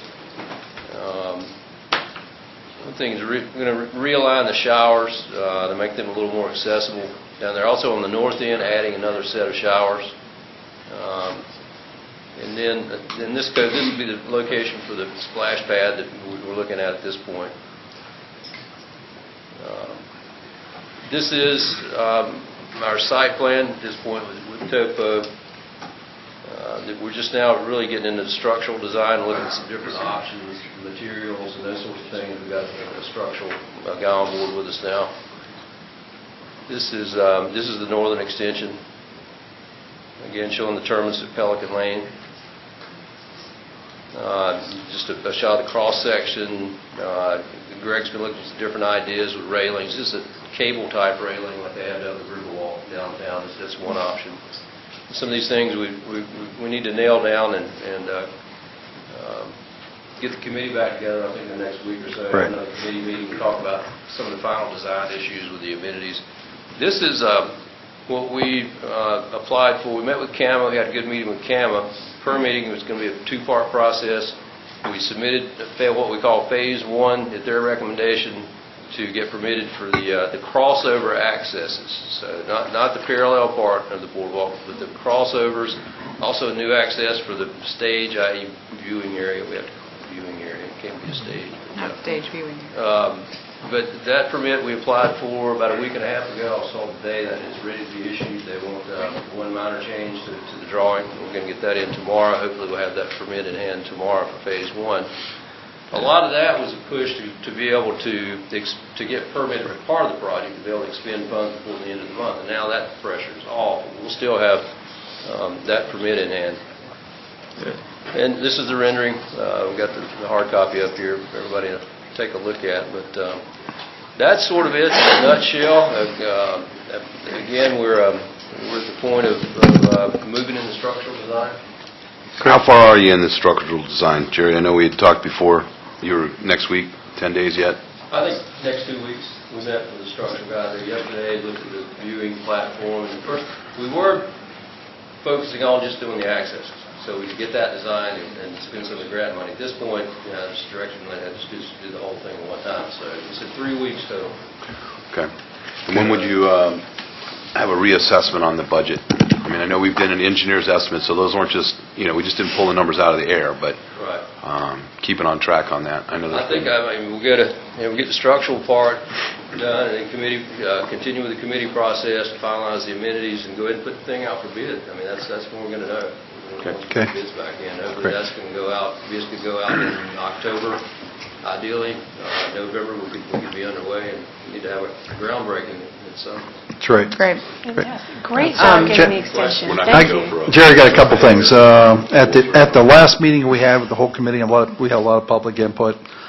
First, we had Lyle Ashley brought up a good idea about having a first aid station someplace, and we might want to do that in conjunction with the fire department, figure out in ocean rescue where we might be able to stage that, because they're concerned about every time somebody gets injured, we're running around trying to figure out, immediately what could I do today. Right now, I'm waiting for the ambulance to come or whatever it might be. So that was one idea. And then Dan had a good idea around, and he brought this up before, about we could maximize the bathroom facilities by, if they'd allow us to put a group, take the first floor bathrooms and put a second floor right then. So put a second floor on there, use the same plumbing, but make that accessible from the boardwalk itself, and then still the cement boardwalk would still then underneath. So you'd have bathrooms down here and then bathrooms up there, if that would be permissible by CAMA to do that. Right. And I don't know, and it was a great idea. I don't know how far the discussions went with CAMA, but my understanding was there was some discussion about you're not adding anything to the footprint. Right? Okay. So it would be a possibility, but I think we could pick that up and reopen those discussions. Because we're really hurting for additional restrooms down there. Right. I mean, that's just there's just so many people down there now. So yeah. Well, and that was the same as with the showers. If we had another set of showers on the north end. Right. There was also some ideas that came up about just maybe some solar power foot baths at each access, because a lot of people just want to rinse off a little bit. They don't want to wait on the showers, and that really gets to be clustered right there in the shower, so that's going to help too. But the bathroom idea would ramp over to the existing accesses. That's a great idea. We were talking about possibly doing some herringbone look, but I think when we talked, I think Dan brought another good idea up. We're talking about 16-foot widths, and it's mostly about the long-term impact of the weather on those things and what happens. And so instead of trying to do herringbone, just doing it flat across. Right. So probably save on the cost of lumber as well, I'd imagine, right? I don't think so. Dan, do you have anything else? You'd mentioned a couple things at the meeting I thought were really strong suggestions. Those were just really... Okay. So we're not in any hurry now. We have a little more time to kind of, at the same time, we're trying to push through this thing. We're not in a hurry to start the project tomorrow. Right. But Well, it's after that. now we can finish the entire design. Right. And get that done and put the whole thing out for bid at one time and do it the way it should be done, so. Yeah, Okay. it's a lot of pressure on. I have a couple things. And I mean, I think we've talked about this at the committee meetings, but the sea turtle friendly lighting is something that I will be happy to consult on. We've talked with lots of other beaches in Florida who have implemented these on similar boardwalks, but also just with regard to the design, at our Sea Turtle Project board meeting a couple weeks ago, we were talking about the boardwalk itself and being able to contribute financially as well to designing and having some sort of educational kiosk out there. I know that's part of the design, but the Sea Turtle Project would like to financially help. Really, I mean, it looks like we're okay, but that's something that's really important to us, is raising awareness and letting people know what they can do and who to call and that sort of thing. So we would be happy to help design that and just figure out where it's supposed to go, pay for it, all that sort of thing. That'd be great. I think that's something we can maybe you or whatever representative next committee meeting, because we're ready to get into those type of design issues for the codes and the amenities and really just fine tuning all those kind of things. Great. Fantastic. Thanks. Hey, appreciate all your efforts. It's been great. Thank you. It's been a good Thank you, project. Jerry. Thank you, Jerry. Appreciate it. I'm excited about that. Now we're here with a public hearing to consider adopting ordinance to demolish. Don't we have a public hearing for? Oh, I'm the sorry, we have a boardwalk? public hearing for the boardwalk. Yes. So We do? I'd like to open a public hearing. That's what it says. All those in favor say aye. Aye. Those opposed? Anybody like to make any comments on the boardwalk?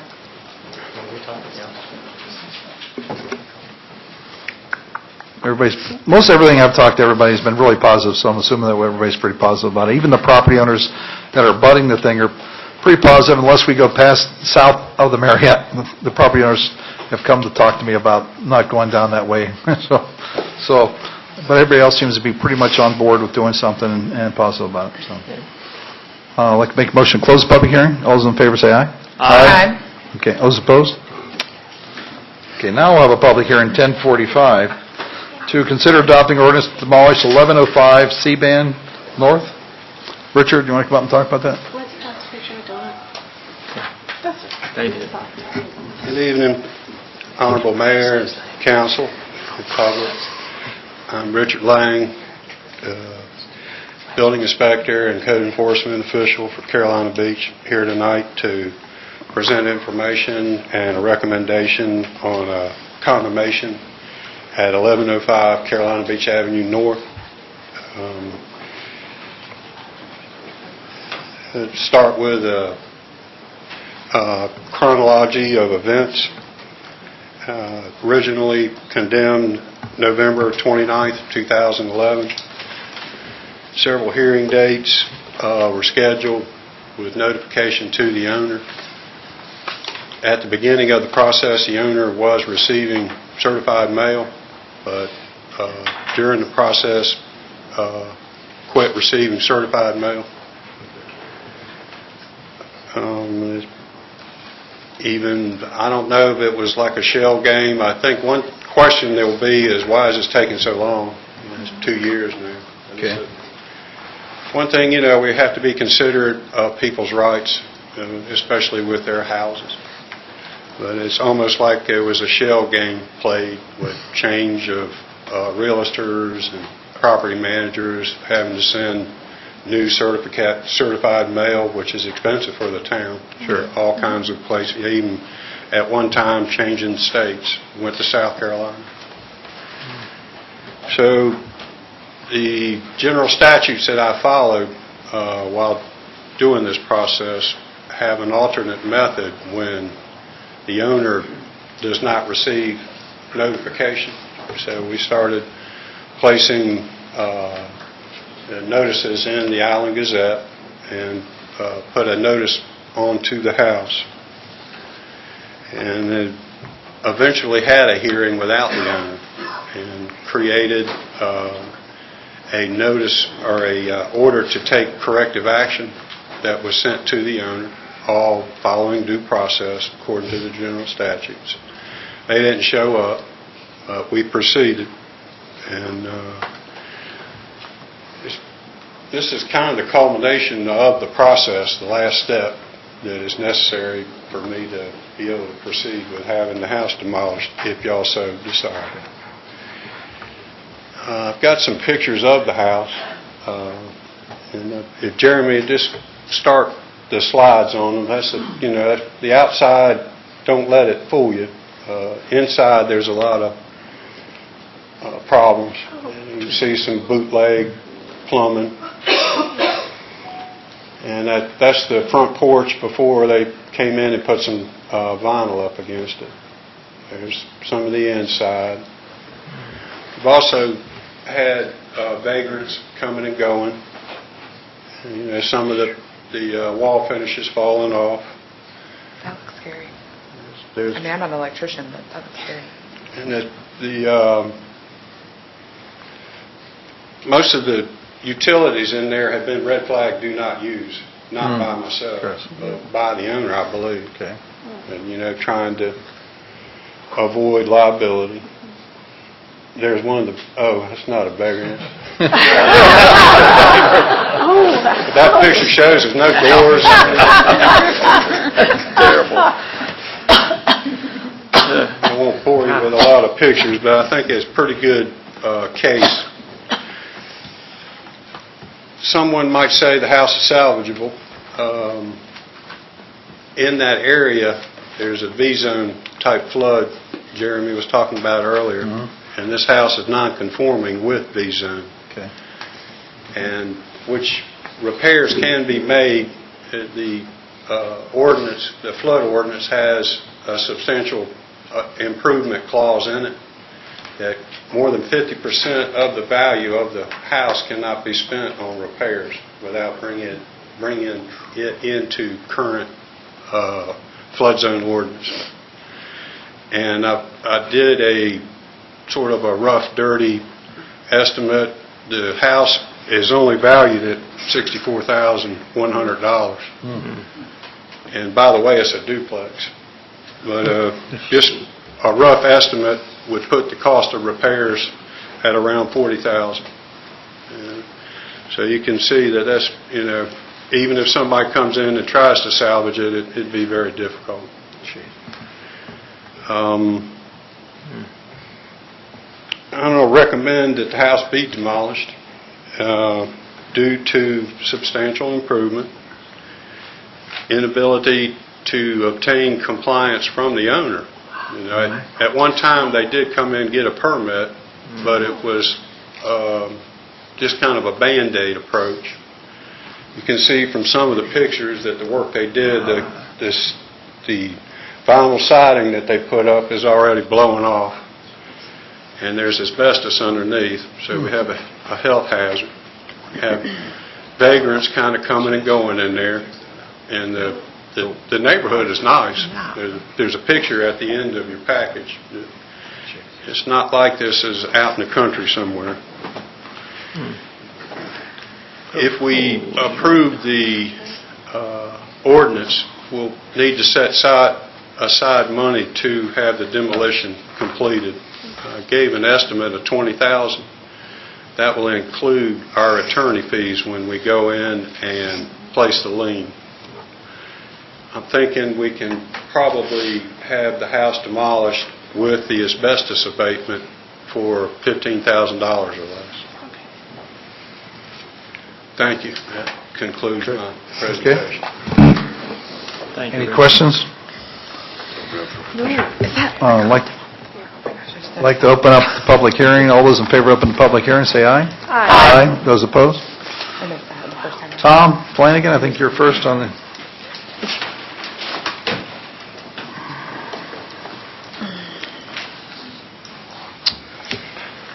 Good evening, Mr. Mayor and Council. For the record, my name is Tom Flanagan. I reside at 1510 Snapper Lane here in Carolina Beach.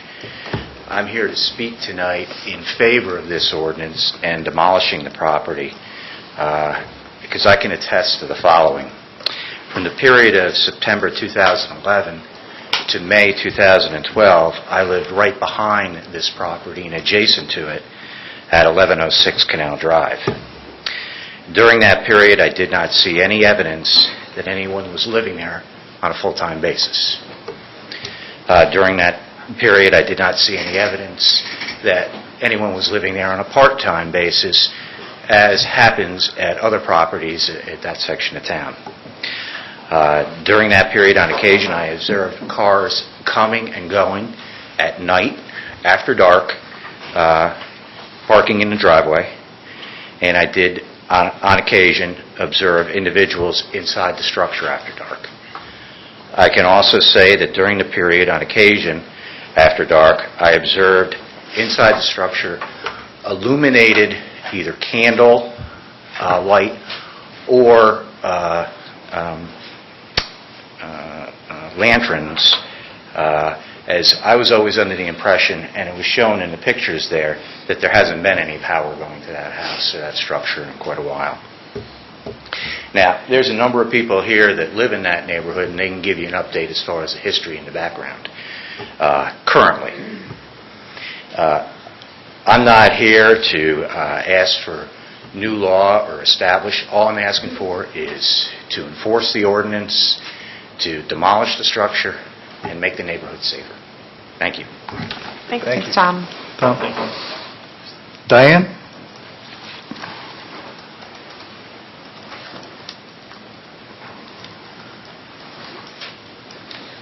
My name is Diane Terrell, and I own the property adjacent to 1105. I'm at 1103 Carolina Beach Avenue North, and I'm concerned about the safety of this situation. The photograph that I saw there looks much better than it does currently. Every time the wind blows, more siding falls off, and it's sharp, and it falls into our driveway. I have 4 young grandchildren who come frequently, and I'm really concerned that they're going to get hurt. And very often when we are there, we are removing the siding and putting it back, because it's like 10, 12 feet from our residence. Wow. So, and I'm concerned about what is living in there and coming and going, and the safety of the whole situation. I think it's a very unsafe situation, and, you know, it is in a beautiful part of Carolina Beach. The houses around it are very, very nicely kept up. So I hope that you vote in favor of demolishing this unsafe situation. Thank you. Thanks. And Doug?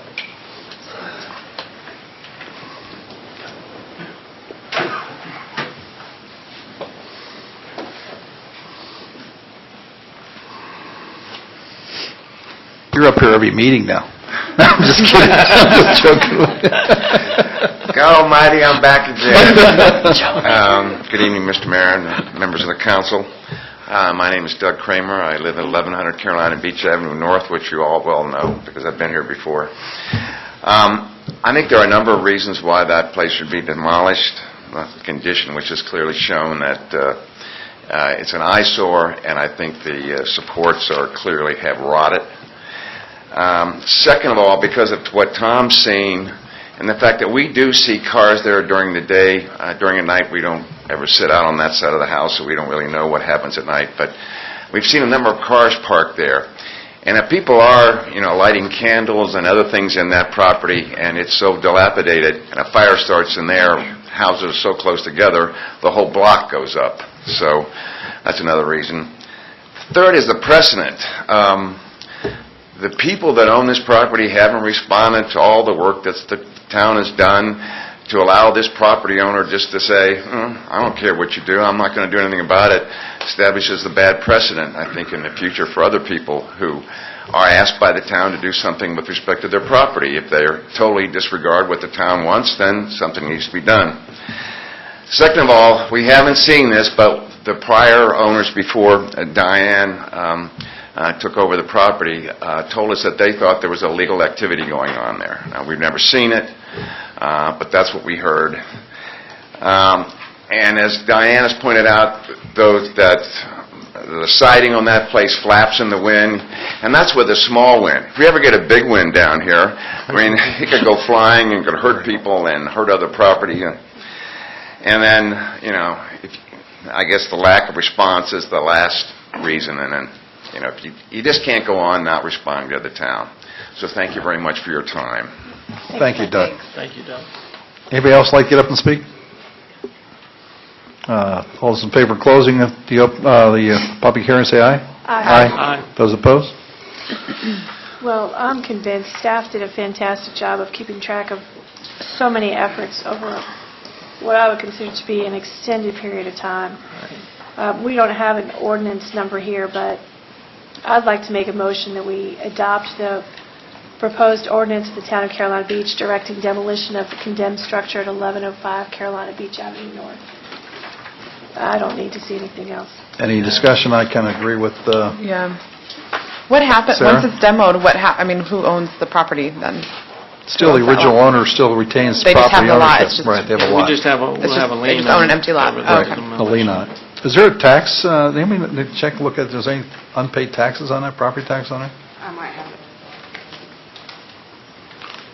We did check, and because of that, we were able to determine that they have changed their address to Charlotte, North Carolina. It's South Carolina Secretary, it's South Carolina Corporation. Okay. And the registered agent for the property resigned, so there's no registered agent for the property, and now the property owners have now changed their address to Charlotte. I don't recall whether or not there were taxes owed, but I know that we Okay. checked. I can probably find it in my file. Do we give them an opportunity, I mean, once we make this motion and we go through this, I mean, the town has the right to go in and demo it, do we give them the opportunity within a certain amount of time to demolish it themselves? Or do we just do it and then they have a lien, period, there's no choice? I think they have a period to appeal. I mean, property rights are well protected in the state of North Carolina. They've received an order to take corrective action previously. They didn't appeal that. They're not in compliance. They've been provided notice of this hearing. It's been published in the Island Gazette. Our office sent them a letter informing them of the hearing or their rights that the property would be demolished, that they received that at their Charlotte address. I believe that the towns came back, but our attorney letter was actually received. I'm just, if we go through, after we go through a procedure and we demolish it and we spend the money, we have to recapture that money, and the only way to do that is either to force a sale Correct. or to wait until a sale occurs. Correct. So, I mean, is that what we're prepared to do then, is put a lien on the property and foreclose the lien? I think we have to. Yes. It's Yeah, I would say yes. dangerous. All right, I just want to make sure everyone's on Okay. board with what we're talking about. All those in favor of the motion, say aye. Aye. Those opposed? Okay.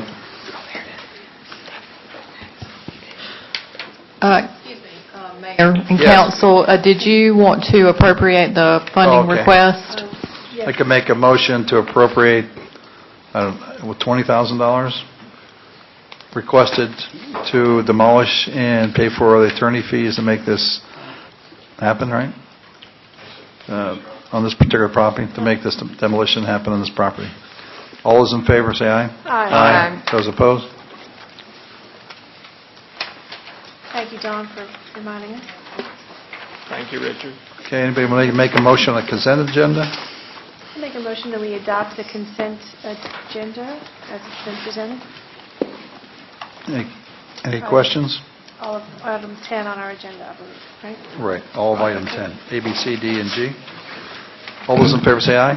Aye. Those opposed? New business. This is one thing I came up with. Really, I talked to the seniors over at the senior center, and this is something that just came up, but a couple years ago, they had come to council and said they needed a new roof.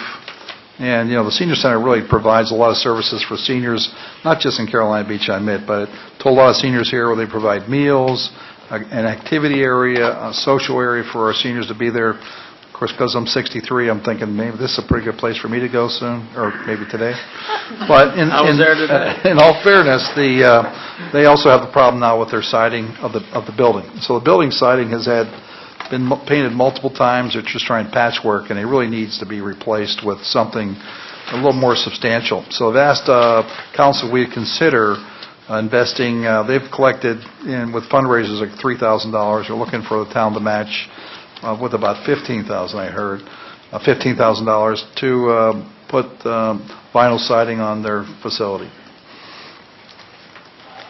So any discussion on that issue? That's a lot of pancakes. It's a lot of pancakes. So you're suggesting that we agree to fund that, or Yes. do a budget transfer, or do we look for estimates? Or I was going to ask, well, they've sent us 3 quotes, I think, or maybe 2 quotes, and we'll maybe look for a third. They've sent us a couple bids that they went out and got. And I was going to ask Don, how can we make this happen? Could we make a budget transfer, or? You'd have to amend the budget. Okay.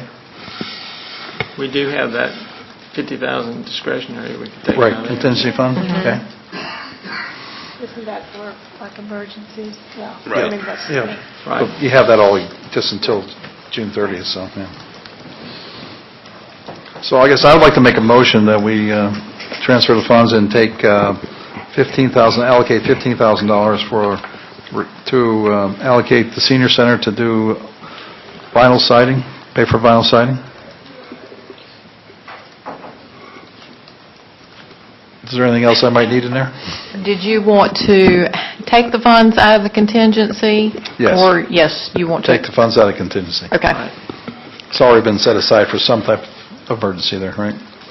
Mayor, were you set on vinyl siding, or could we look at concrete board, or? You can look at various options. I'm Okay. trying to give them, they felt vinyl siding was maybe the best thing they could afford, I think, at the time. I'm not sure, but Okay. any type of siding that would fulfill the needs of the senior center, how's that? So, So the total project is $15,000, and they've raised 3? I think the total project's like $18,000 was the cheapest one we've seen so far, and they've raised 3. Okay. Were they entitled to any funding from the county? I think county, I mean, it's the county senior center. Have they looked to the county for any money? I don't think they've been funded in any way by the county since that time. We've actually, we provide them funding every year for various activities. I don't know, we give them some. I was just I wondering think we give if them $10,000 every year. I think we gave them a roof a couple of years ago. Right. We've spent another. I'm not, right, believe me, I'm all in support of the senior Okay. center and what they do. I'm just, I'm not sure it should come out of the contingency and rather out of the unrestricted fund balance. The contingency was kind of an emergency issue for, Okay. so I mean, I would rather have it just come out of the unrestricted fund balance I would too. and leave the contingency alone. Okay. Then Because we're let's going to have make that- another. Would you like to make that budget motion? transfer. I'd make a motion to take up to $15,000 out of the unrestricted fund balance to assist the senior center for a re-siding project on material that meets staff and senior centers and Richard's requirements. Okay. All those in favor say aye. Aye. Those opposed? Parking discussion. Kim Ward? She put it on there, but I don't think... Oh, parking. No, Parking we were going to talk about, what were we talking about? I asked Kim to do that. Parking for, if we're going to renew the linear contract or if we want to go out to a rebid, which their contract's coming up. Also to talk about, have a public hearing next month about the hourly rate, the meter rate, how we're doing it. Talking about, there's been a question raised, do we want to put meters back in some of the commercial spots? And to understand, we would ask staff for kind of a revenue tally from the past year to date. I mean, now that we've gone through by October, we'll have gone through a season, we'll have some idea of where we're at.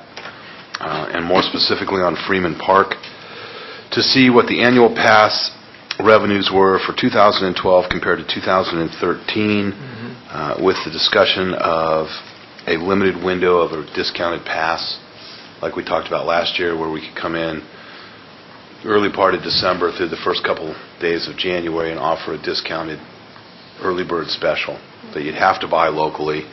So I'd like to have that discussion at next month, and I believe that Okay. required setting a public hearing, and I want staff to get a chance and to see if they can prepare those numbers.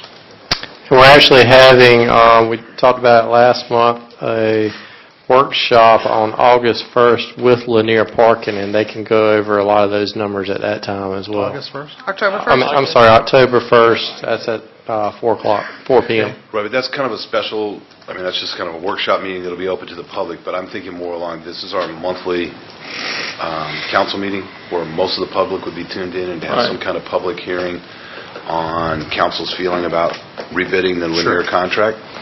We've rebid so many others.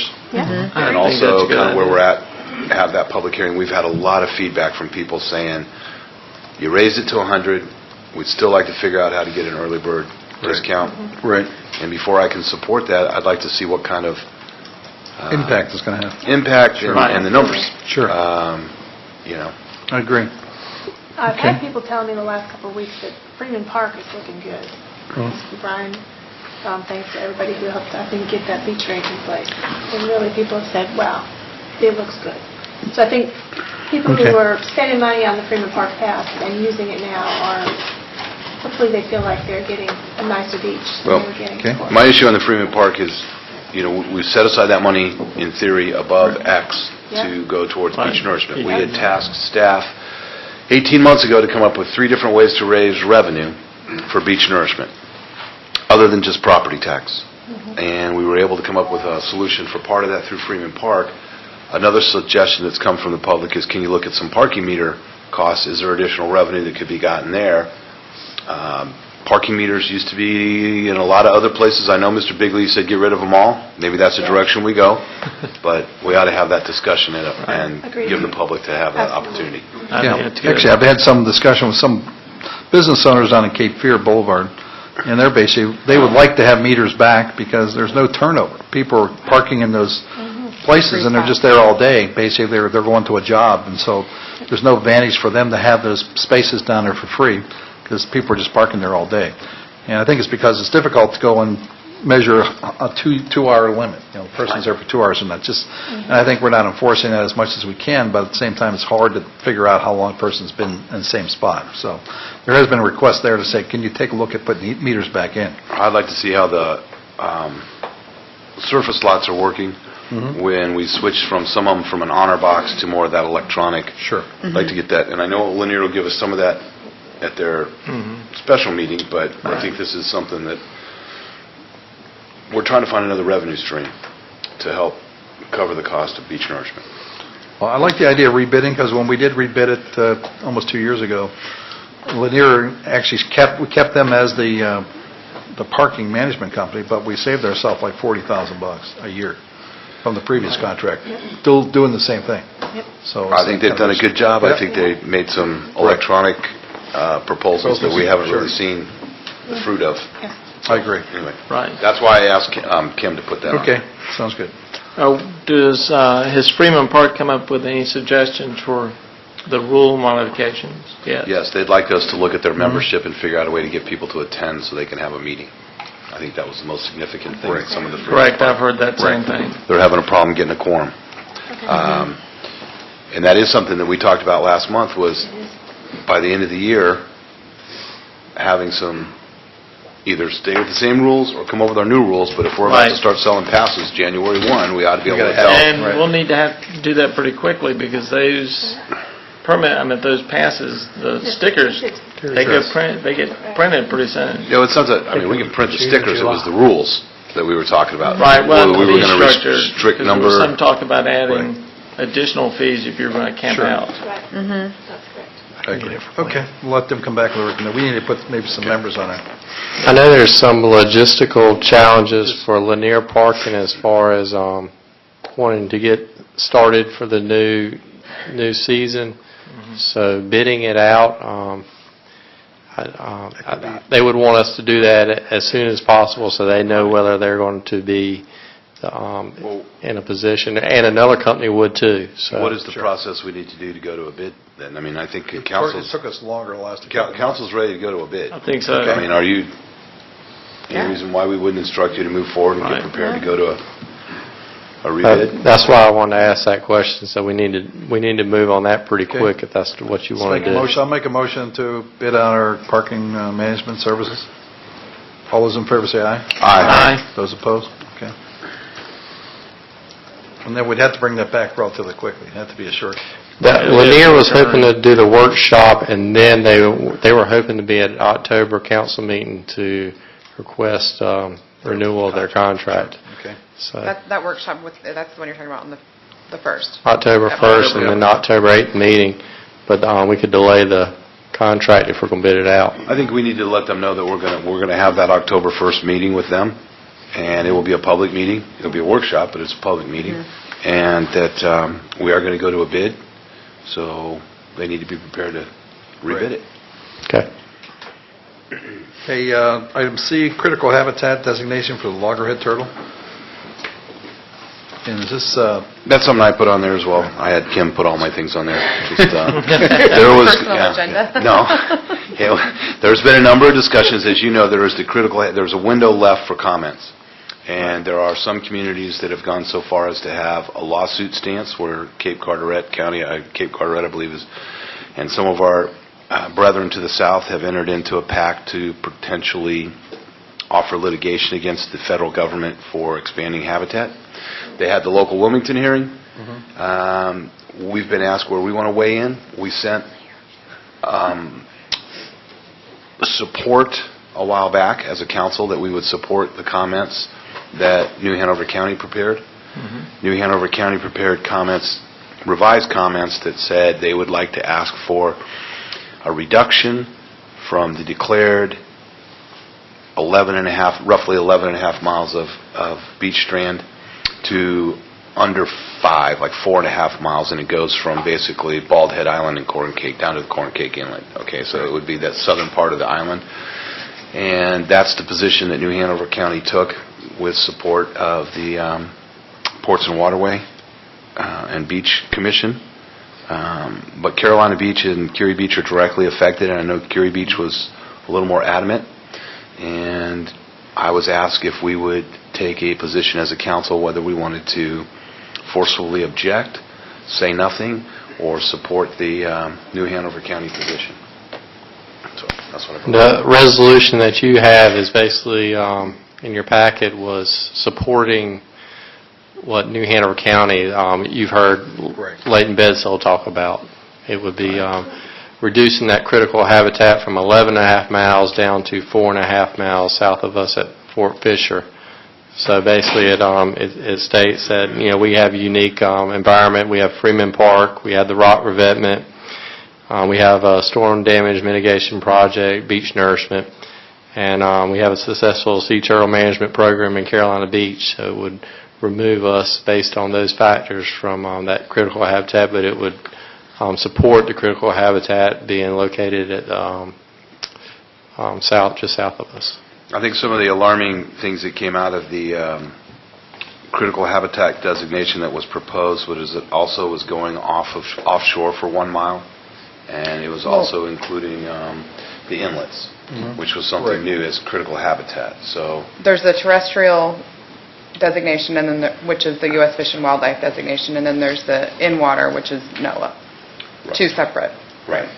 So there's... And the in-water one covers lots of different sections for there's overwintering sections, and then it's a little more complex a little bit, but the beach is the beach. So. Right. But still covers the same stretches. so can we have does somebody want to make a motion, or we want to support this resolution, or? I would make a motion to support the resolution number 13, critical habitat, which is in support of the New Hanover County position, which is a compromise position, taking it from 11.5 miles down to about 4.5 miles, and a specific named, and reiterate that Carolina Beach has a sea turtle nesting program, and that's the motion. Okay. Any other discussion? Well, what happens really from here from a practical standpoint? From a practical standpoint, U.S. Fish and Wildlife are going to approve the critical habitat and tell us they don't care what we think. Probably. That's what they did with the sturgeon, right? That's the sturgeon, yeah. I mean, they had 13 states that don't name the habitat for the sturgeon, and they said, we're going to do it anyway. Yeah. The But good many news is people we have asked what have- our position is, and until we may pass a resolution, we don't have a We have position. not had. We have, if we don't do something, we just give up our opportunity to voice our Right. opinion. I While the agree. comment period is open. And Right. while I believe that there is not an immediate issue where they will come in and prevent us from doing beach nourishment, it will simply add, if they pass it, it could add a layer of bureaucracy to us getting our permitting process done. Which will cost I don't us think it's going additional to come money. down and tell us we can't use Freeman Park. I don't believe it's going to come down and tell us we can't sunbathe or walk on the beach. There's It some wouldn't pretty be strong anything language in it. additional to what we're already doing. It would just be checking off some more boxes. Right. And Jerry's pretty good. I mean, those permit guys, they check boxes all the time. But I'm never one to sit back and not comment on something when the government gives somebody opportunity. And I believe that eventually, anyway, voices get heard. I think the question is, what do we need to really, if we think this is going to be essentially a toothless move, whether we will need to sit down at some point and talk about joining in to a potential loss. I'm not saying that I want to do that, but I agree with expressing our opinion. I think the county's position is reasonable. We have more protection here for turtles than I think most places do, so we don't need, I don't think anybody additional coming in and looking behind what our turtle project does. I'm just wondering, from a real-world standpoint, what is really, truly going to happen next? Because this legislation is huge. Well, just supposition, you've got North Carolina Department of Natural Resources, DENR, would support more along the lines of what we're looking at here, and they've spoken in favor of no habitat increase. And CAMA, and then this past year we were issued, Carolina Beach was issued a core permit, a nourishment permit. So at some point, we're going to be looking at a variety of issues. A lawsuit would simply just cost us a whole lot more money than the federal government. So, I think this is a pretty reasonable step to let people know we're watching this and that we're not closing the door on turtles or habitat. This year, what's Mr. Godfrey's name? Matthew Godfrey? Matthew did comment that we've had more turtle nests in North Carolina this year than they've recorded in the past. Since 1999. It's interesting to me that Wrightsville Beach and Masonboro Island and Bald Head are not, Figure 8 are not in the habitat. But the other agency, the other federal agency, is asked to add them to it. So, if we can get them to back off a little bit. Figure 8 was interesting to me that they weren't included because topsail has such high nesting density. But the way they looked at it was, we're included because of Fort Fisher and Bald Head have such high nesting density. And so we're the rollover for turtles that would potentially nest there. So they figure if a major storm comes through and there's no beaches left at Bald Head or Fort Fisher, then those turtles are going to come over to Carolina and Curie Beach. So, I've spoken up personally as the president of the Sea Turtle Project in favor of this designation because I think more protection on that level is okay, but I do realize that as a council person and in this position, I have to kind of suck it up sometimes and agree that we've got to come to some sort of a compromise. So I think like Steve said, though, I think U.S. Fish and Wildlife is probably going to come down with it anyway. This is just due diligence, open up for public comment. A lawsuit is ridiculous, though, and a waste of time and money. So can we call a question? All those in favor of the motion, say aye. Aye. Those opposed? Okay, we have a position. Okay. And I believe that was all the Kim items I asked for. That was it. Okay. Non-agenda items. How about town We had one council? we had Brian. Brian's deal. Brian's. I know you thought you were skating away. That was right. We brought that stormwater. Yeah, you got it. Well, it's just because it is part of the Sunny Point cleanup deal and where we're at with that final cost. Mayor, council, good evening. Unfortunately, I couldn't sell enough pancakes to cover this for the international. We actually we drew up, we had the engineer draw up the plans for the bulkhead for the facility on 1313 Bridge Barrier. What we came to you guys before with was a concrete structure with a little bit higher estimate. We went back, you guys were a little bit not too receptive to that, a little too much, and understood. So we went back and tried to cut some corners, and we went with a concrete block, reinforced, that seemed to be very strong, would last for as long as we needed to, which is a long time. And we put that back out for bid. We put it out to 5 companies. We got 3.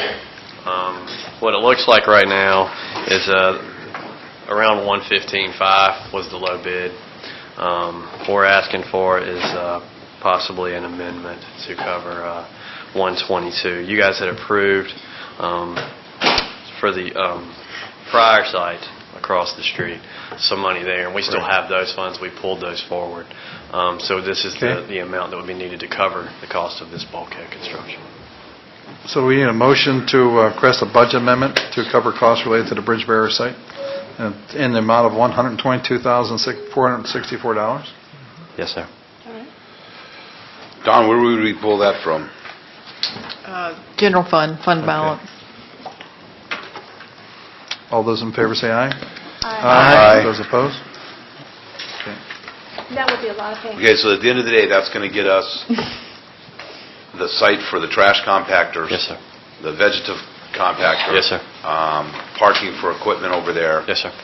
Fenced lot. Absolutely. So our operations will be, we've outsourced the garage. Yes, sir. We've got the operations guys over here. You've transferred everything out of the Sunny Point. I saw the email that said everything's out of Sunny Yes, sir. Point. We've told them we're no longer occupying it under terms that aren't acceptable for their lease. That's Now, we right. can go move the lifeguard shacks back over there, right? We can put the transformers over there. Yes, sir. Not the Once- transformers, but the generators. Yes. And we can store the material over there. They told us we could store over there. So everything will be coming out of the food line. Any kind of anticipated idea when we'll be wrapping up the old food line lease over at Maxway's Shopping Center? Another 30, 60 days, 90 days? They didn't, they haven't come down, Matsu hasn't come down and done an inspection yet, so we're going to send them pictures and hope for, we can't move anything back on, as you know, until they say, yes, you're good to go and move back on. We are in October, we're at the end of our lease at Federal Point, so I've talked to the owners over there, and they're willing to do another 6 months. Whether we move back on there or not, I think we're going to need at least another 6 months before we can completely get rid of the CVS site. Okay. The other thing I think is important for the public to know is that we're also being required by MOTSO, the Army, to take core samples of various areas around. The structures that we've had there, mostly focused on our fleet maintenance area, which is found to have contaminants in the surface, ground surface, right? Yes, And so the next core sample groups is going to be down to the water table? Yes. Or is that what it is? Yes. Yeah.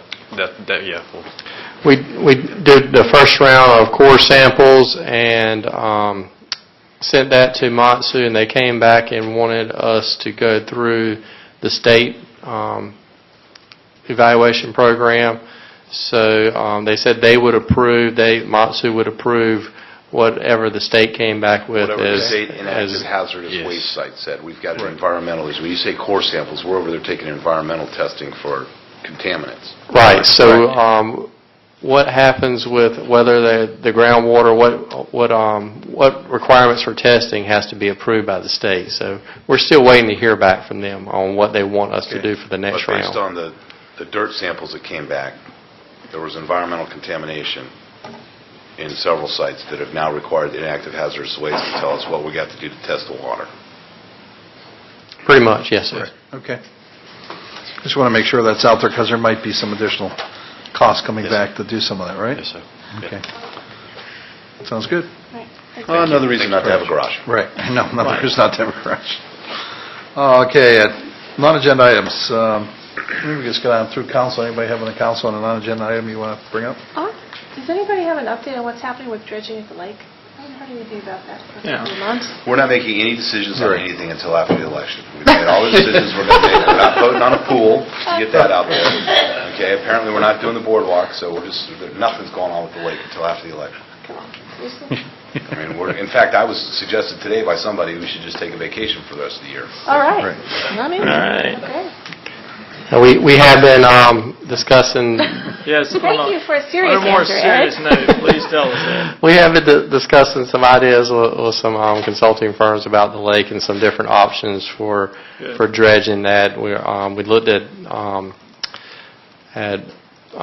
putting the spoils in trucks and shipping it over there, or piping it over there. And so there's some opportunities to pipe it over there. We're hoping there's some opportunities to pipe it over there with all the work we're doing and the utilities right now. So maybe there's some opportunity to use some of the existing piping to pipe it back to the equalization basin. Because that was part of our, of getting the site back to the point where we're supposed to be a sunny point, right? I mean, I think it was. We were supposed to fill in the EQ basin again, and we thought that the lake would be the perfect material to pump that. Right, and they were in agreement with that we could use that spoil material to go back into the EQ basin. So the fact that it's not there yet is not going to be a problem with them, we hope? I've always looked at that as, I think they've looked at that as a separate issue. Okay. That was not part of the inspections when they came out. That's just, I mean, an overall general term of the lease was that it has to go back to its original state. Right, I mean, I obviously know that it wasn't going to where the garage is and that kind of thing, but I just want to make sure that we're still on the terms with Sunny Point, that we are moving in the direction that we told them we were going to go. That was not a requirement to renew the lease. Right. Good. The requirement to discuss renewing the lease was get out the garage out of there and quit doing stuff over there you're not supposed to. Right. But we are constantly going to them with requests for making changes in Whitechapel Park, and I'm just asking what's happened, because That's good. stay on top of it. Town manager, did you get an answer back from your email? Or phone call.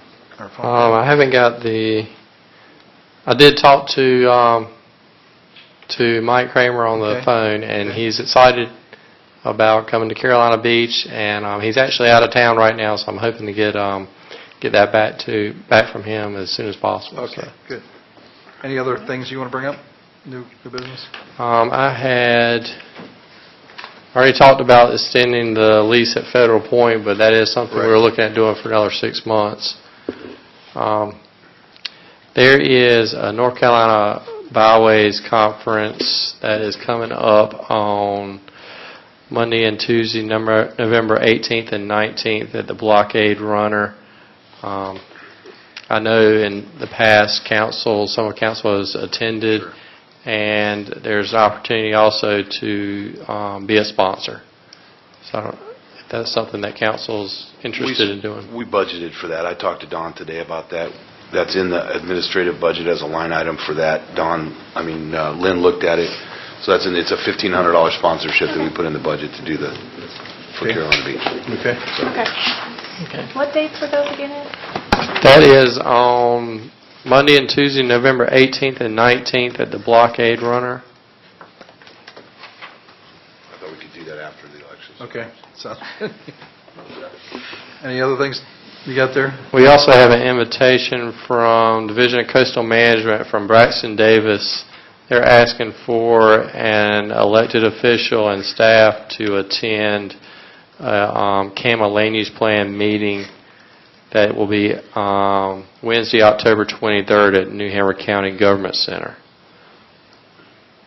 Okay. I think I'm out for that. So. I'll do that. Okay, Unless Steve? Jody or Tom or one of you guys wants to. That's all right. Can we do that? Okay. Another one, Ed? Are you done? I'm done. Okay. Town clerk, do you have anything over there? No. Finance officer, Don? No, sir. We're good? Town attorney? No, sir. Okay. How about discuss funding for Island Day? The Mayor of Curry Beach asked me if we would provide the day $1,000 for the music that day. So I'm assuming that they're providing other fees and other types of services, and we would provide $1,000. And then they're also going to request some additional help for that day. Typically, we've spent a lot of money and a lot of resources having Island Day. So I think I'm assuming Curry Beach is going to step up and they're going to take over those responsibilities. So on some of the things I think we'll have is our fire department probably participate. We'll have police department participate. But I'm not sure the operations is going to be going down there and doing anything, right? We're not? Right. Okay, just a little bit. Okay, that's great. Because we were involved in doing it all before. So, but they're requesting $1,000 for the music. Anybody have a problem with that $1,000 for music? No. Okay. So, do you want to make a motion? Can I make a motion to make a motion to approve $1,000 for Island Day, investment by the town of Carolina Beach? All those in favor say aye. What fund is this from? I don't know. It would have to be the general fund. Okay, from Joe Fund. We're just flying through. All those in favor say aye. Aye. Those opposed?